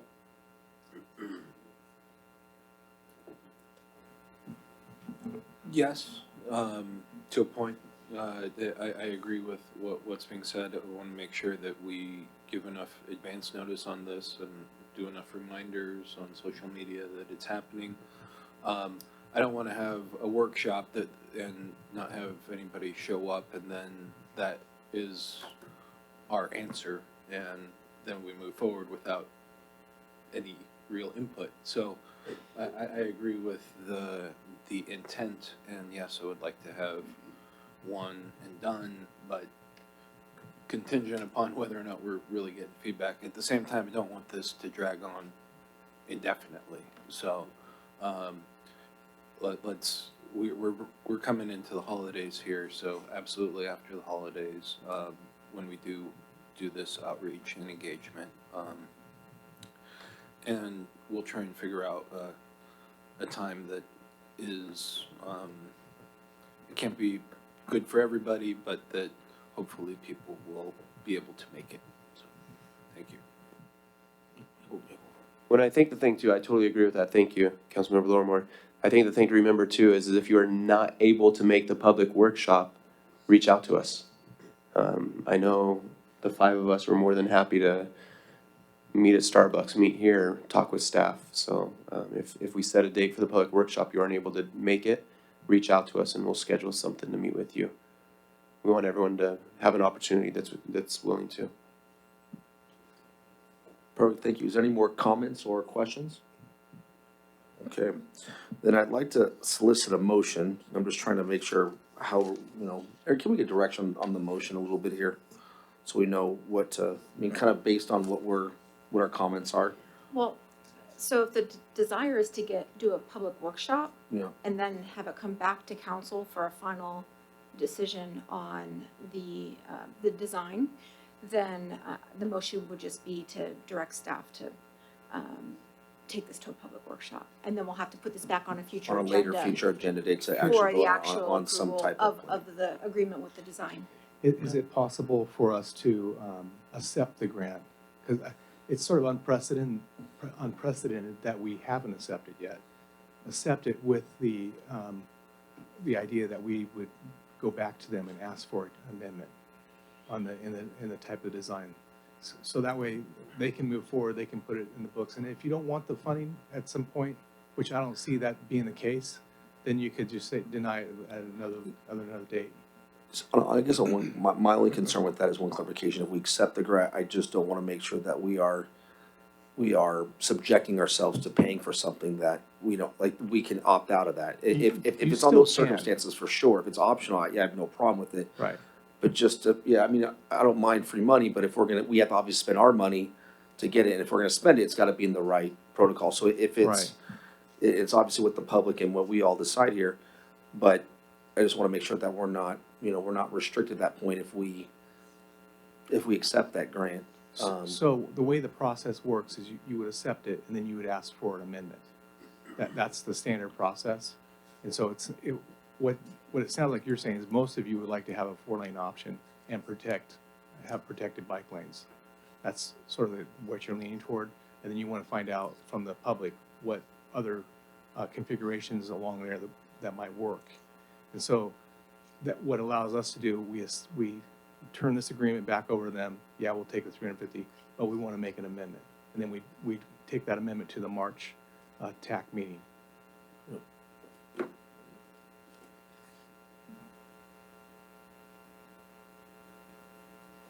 Do you need to make a comment? Because I'm ready. So they could potentially reject our amendment, They could. and we could, But the case we're making is that this is safe.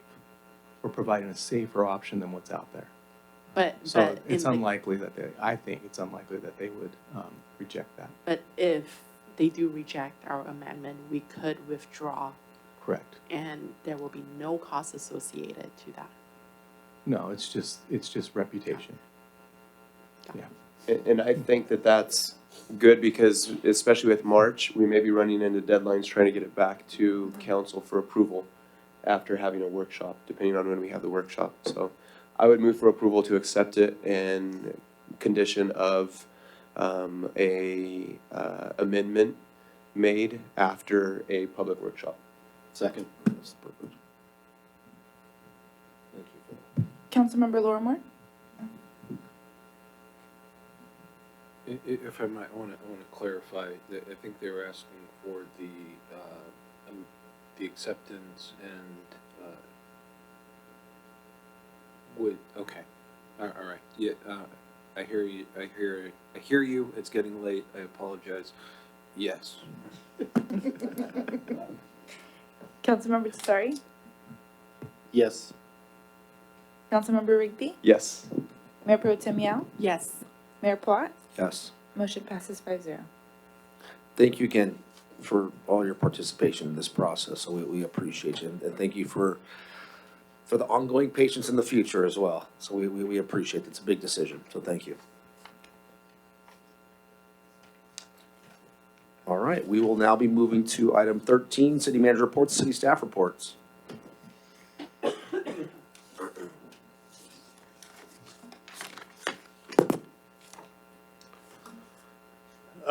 The city recently converted to a new software for business registration, and the software is now live.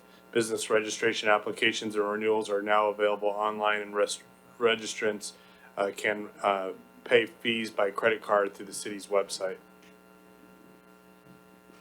We would like to announce our new community development intern, Sergio, and I'm gonna mess up his last name.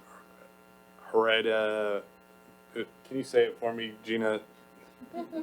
Sergio. Okay, say it. Heredia? Say it into your mic. Say it into your mic. Heredia Moda. Thank you. And our two Lewis Fellows, Amber Lancaster and Joseph Klein. The city of Eastville continues to provide leadership and learning opportunities for graduates who desire careers in city government and administration. And we want to thank Randall Lewis for the generosity that he provides. I think it's about 35 fellows that he provides funding for, and we have 2 of them here in Eastville. So that's a great opportunity for us to invest in 2 young graduates, as well as get the benefits of all their great ideas coming to our city. Last month, the communications team brought home 4 awards from the PRSA Polaris Awards ceremony. The city was given awards in the following categories: economic development video, recruitment video, website redesign, and the brand guide.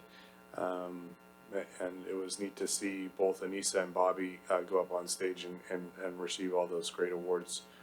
Last Saturday, the city hosted a booth at the annual Winter Wonderland and tree lighting ceremony hosted by JCSD Parks and Recreation. Little Eastern Cafe opened on Saturday, November 30th, with a soft opening. Their ribbon cutting ceremony has been scheduled, I believe it's tentatively at the end of December. And then AAA Auto Club opened their doors right across the parking lot next to Chipotle. On Monday, December 9th, the ribbon cutting will be announced soon for sometime in February 2020. The new branch offers insurance, travel, automotive services, including most vehicle-related DMV transactions. Some of our staff have already registered their vehicles over there. And branch hours are Monday through Friday from 9 to 5 and Saturday from 10 to 2. This Friday, December 13th, is the first annual Shop with a Firefighter hosted by CAL FIRE at the Target right here in the Eastville Gateway Center. And so last Saturday we had Shop with a Cop, and now youth in our community will get to shop with a firefighter. The Eleanor Roosevelt High School Winter Choir Concert will be held on Friday, December 13th at the Eleanor Roosevelt High School Performing Arts Theater. For those of you that were able to join us at the end of the year awards and recognition ceremony, we got to hear some of the great talent from Eleanor Roosevelt High School Winter Choir. The concert begins at 6:30 p.m. General admission tickets are $10 each and can be purchased at erhs.booktix.com. So we are recruiting for finance director treasurer, closing January 2nd. City Hall will be closed between December 23rd and 26th and on January 1st. So if you need to get your building permits in before the end of the year, you need to get them in basically on December 19th. And East Brew Cafe is planning a soft opening right after the Christmas holiday. And that is right down the street, down the shopping center, East Brew Cafe, right next to the movie theater. And mark your calendars, we have partnered with Lifestream to hold a blood drive in the council chambers on Tuesday, January 21st from 2 p.m. to 7 p.m. So we'll do another blood drive here. Last time we had a great turnout for an individual in our community, and this is just a general Lifestream blood drive here in the chamber. So that's the conclusion of the city manager staff report. Thank you, Brian, for those updates. We'll now go to item number 14, City Council Communications and Committee Reports. And we will start with the League of California Cities.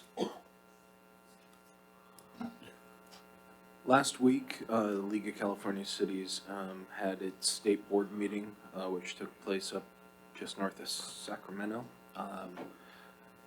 So I figured, oh, you know what, I'm going to take advantage of the holiday and take a road trip. So I did, and it rained the entire time, up and down.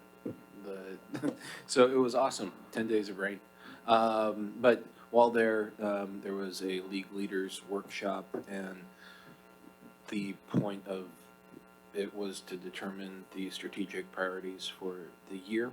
And this year was a little bit more contentious than in previous years, which I found unfortunate. Every year in the entire time that I've been associated with the league, so for the past 5 years, public safety falls into the top 4 categories that the league focuses on. And this year I had to fight to get it added as a 5th. And I was one of those that pushed very hard on this, saying, you know, these are all fellow council members up there, obviously from different jurisdictions throughout the state, but it was starting to become a little bit more partisan in nature. And the amount of money that we as a city spend in our budget is, well,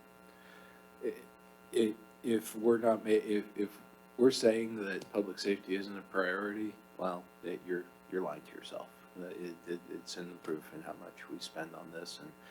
And so With that though, that ended up being included, and I believe that the priorities were sent to everybody, earlier this week. I believe, the city manager forwarded it, so thank you. That was from Aaron Sassy, our league representative. And it does include that, and so focused on, also how to address the realities of the changes in laws with AB 109, Prop 47, 57, and so that is still there. But that is in your inboxes if you haven't seen it, and also another addition that was on there, also for the first time. The league is now looking at climate change, so as being one of the priorities for the league. So interesting stuff. And that's the report on that. Thank you. We'll go to SCAG. Jumping right to you. Okay, well, this is gonna be a twofer, because SCAG, we have Connect SoCal. It's out right now. I have a pamphlet up here. Every council member up here at the dais has one of these. There are public hearings associated with SoCal Connect, or Connect SoCal. And before, we just referred to it as the RTPSCS. Decided to brush up the name, sounds better, Connect SoCal. And RTPSCS, Regional Transportation Plan, Sustainable Community Strategies. So they gave a presentation at Riverside County Transportation Commission today, with a bunch of great slides. It's a very colorful book. I would recommend going on to SCAG's website, and you can find the information at connectsocal.org. And associated with this is the last of the public hearings. It's going to be taking place over at the SCAG regional office in downtown Riverside this Saturday, December 14th at 10 a.m. So, and that is to talk about and share for the public to provide input on this issue and your thoughts on it. So, so that takes care of both SCAG and RCTC. Thank you. All right, WR Cogg. Thank you, Mr. Mayor. Just to piggyback on what Councilmember Larimore said, there was no meeting for SCAG this month. There was a conference, the SoCal Connect, but what I gathered from it is just like the state took away our ability to regulate garage conversions, they're also, eventually it's coming down the pipe that they're gonna require cities to provide homeless shelters and other homeless programs, and take away more local control. And there's some other things, but that's what I gathered. They had some interesting speakers, and the focus seemed to be on Sacramento doing more dictating. To get onto WRCOG, I think I sent out we did a budget amendment, approved a TUMF agreement with Moreno Valley to move some funds over to the design phase for their 60 freeway interchange. That's about it with the COG. Thank you, Mr. Rosari. Riverside Transit Agency, I have no current update. However, we're gonna be having probably more discussions coming close now on Route 4 as we start to kind of come into fruition. So when that starts to come up, I'll be updating. Tomorrow we have our T-Now chapter meeting as well. And then as Keith mentioned earlier, we have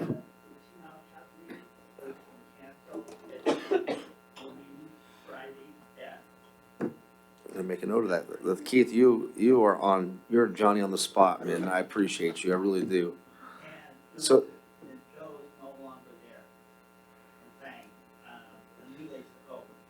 Perfect. So, now the Santa bus ride, which is Ike Bootsma is our Santa, who's also part of it, who's also a T-Now chapter member. He'll be going and taking one of the routes over to downtown Riverside. We're actually gonna meet in next station, I'm going at 4 o'clock, 4 to 6. Metro Leaf Station, I was for the recording, Metro Leaf Station from 4 to 6. You should be up here. Keith, just handle it, man. Thank you. Keith is my RTA advocate, and he is always on spot and on time and appreciated and always ready. Western Community Energy. Thank you, Mr. Mayor. We met today and discussed an update on Barclays financing, who's the financing authority for that program.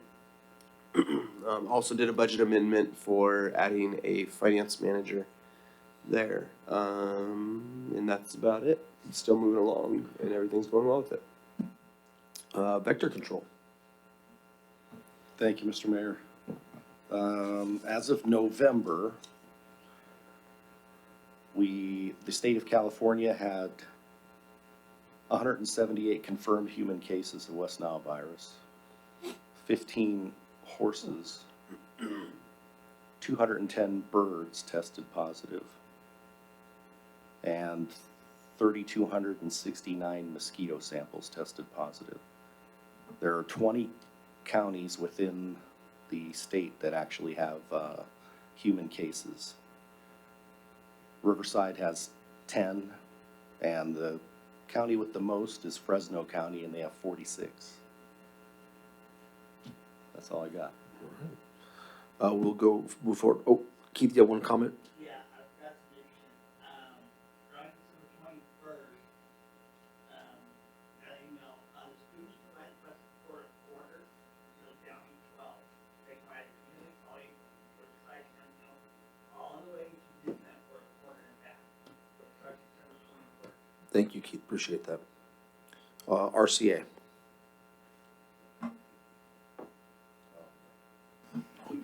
Thank you, Mr. Mayor. Well, the director retired, so there was no word on who the new director is going to be, but this, I know what you all are waiting for, though. You're waiting for the species of the month, right? Yeah. You gotta pick. All right, the species of the month is the Riverside fairy shrimp. Do we have a picture? Oh, I gotta see this one. That's the Riverside fairy shrimp. I didn't know we had fairy shrimp in Riverside. But it's a crustacean, and it's on the federal endangered list. It's a native to Southern California, and it lives in vernal pools of water. They're required to hold rainwater for 3 to 4 months. And the threats to the species include their loss of habitat, prolonged drought, and warmer temperatures are also a threat to them.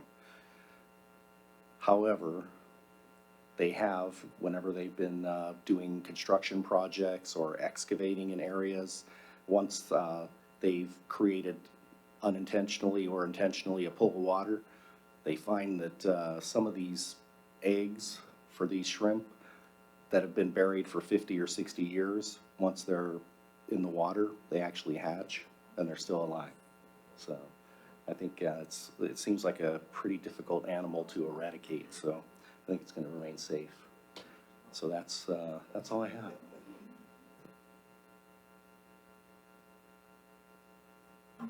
I had a funny thought, but I can't say it. JCSD Parks Commission. We met last week, 2 weeks ago. There wasn't a whole lot. One of the things that we did discuss was regarding Eastville Community Park, just the condition of the field, and there was just some watering issues that they ran into.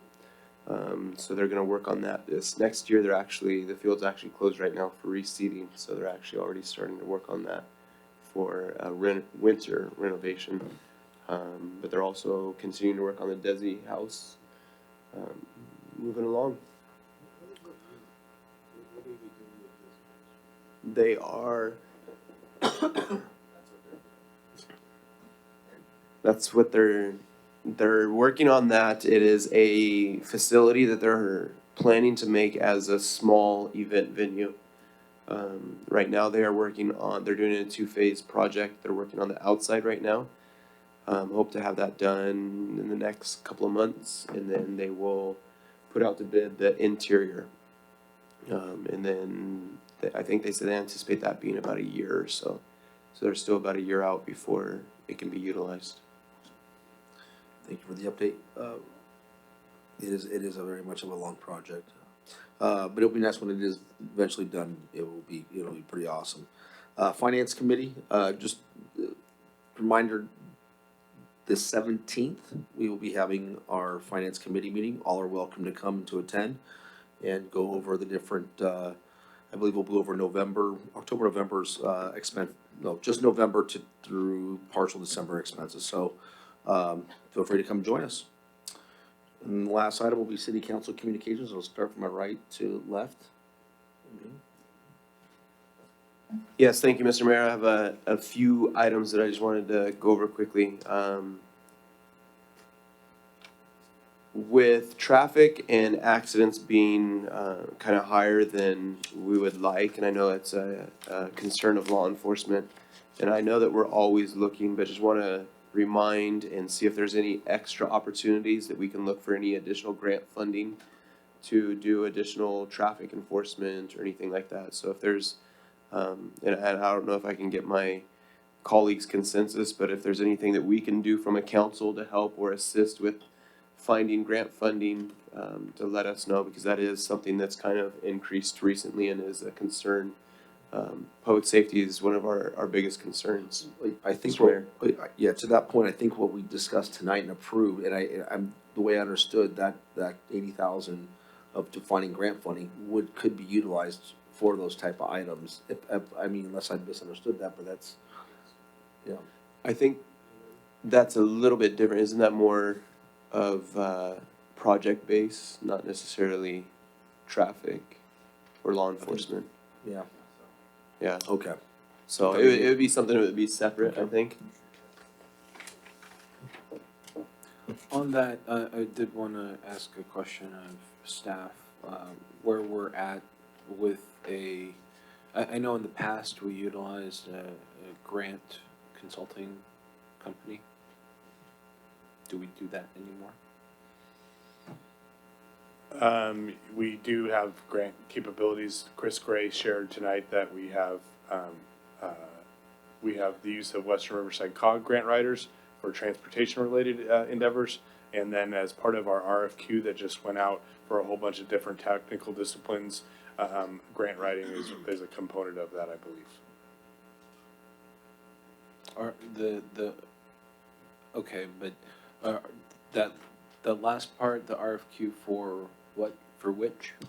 We just submitted a RFQ, we put an RFQ out for about 10 to 15 different technical disciplines, so we could go through a competitive process to identify a number of consultants that can provide technical services to us as we need them. Okay, excellent, thank you. To support and augment staff resources. Perfect. Well, thank you. So I think, yeah, if there's something that we can do, I mean, because that's still a process. I don't know if we utilize WRCOG's grant writers or grant research to see if there's anything that we can start moving on that. I participated today in the Donate Life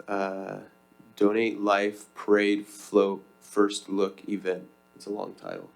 But it's an awesome opportunity to go and see the float and to see all the participants that are either that were donors that have passed away, living donors, recipients.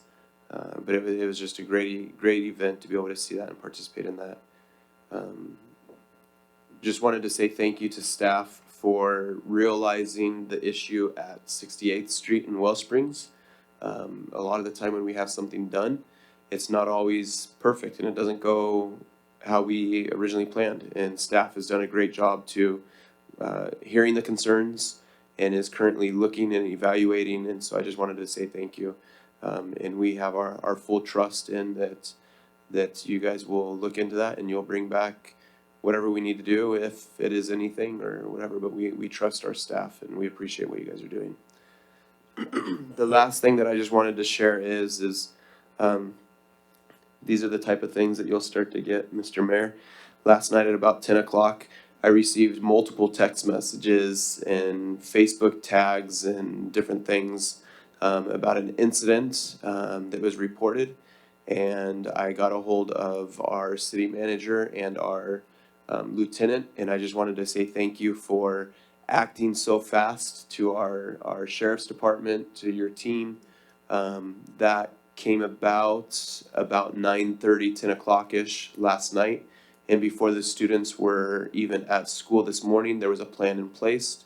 It was already investigated. They did an excellent job in investigating it. Did an excellent job in finding out that it wasn't necessarily a credible threat, but still had a strong presence in our community and in our schools. So thank you very much for handling that so quickly and so well. It was definitely seen and appreciated throughout the community, so thank you. They worked throughout the night to resolve that. Yeah, I can only imagine, because the press release that they released was this morning, and they only found out about it last night after most everyone was probably already in bed, and so great job. No, we appreciate how expeditious your team is. It was pretty impressive, so thank you. Councilmember Asari. I was just gonna say congratulations, Mayor Plott, Mayor Pro Tem Yao, happy birthday. And I just wanted to say, I hope everybody has great, safe holidays. Well, a few comments and we'll get out. I actually was part of the League of California Cities meeting last month, and I thought it was an interesting topic. It was in Corona, and they talked about cybersecurity. And it kind of hit me a little bit, and I don't know what our evaluation is on our cybersecurity, but obviously what's been going on in several cities in Texas where they've had malware and being compromised to be able to function as a city. And to be frankly honest, I don't know what our protection levels are against that, and I would like to have some Don't type. tell them. Don't Huh? tell them.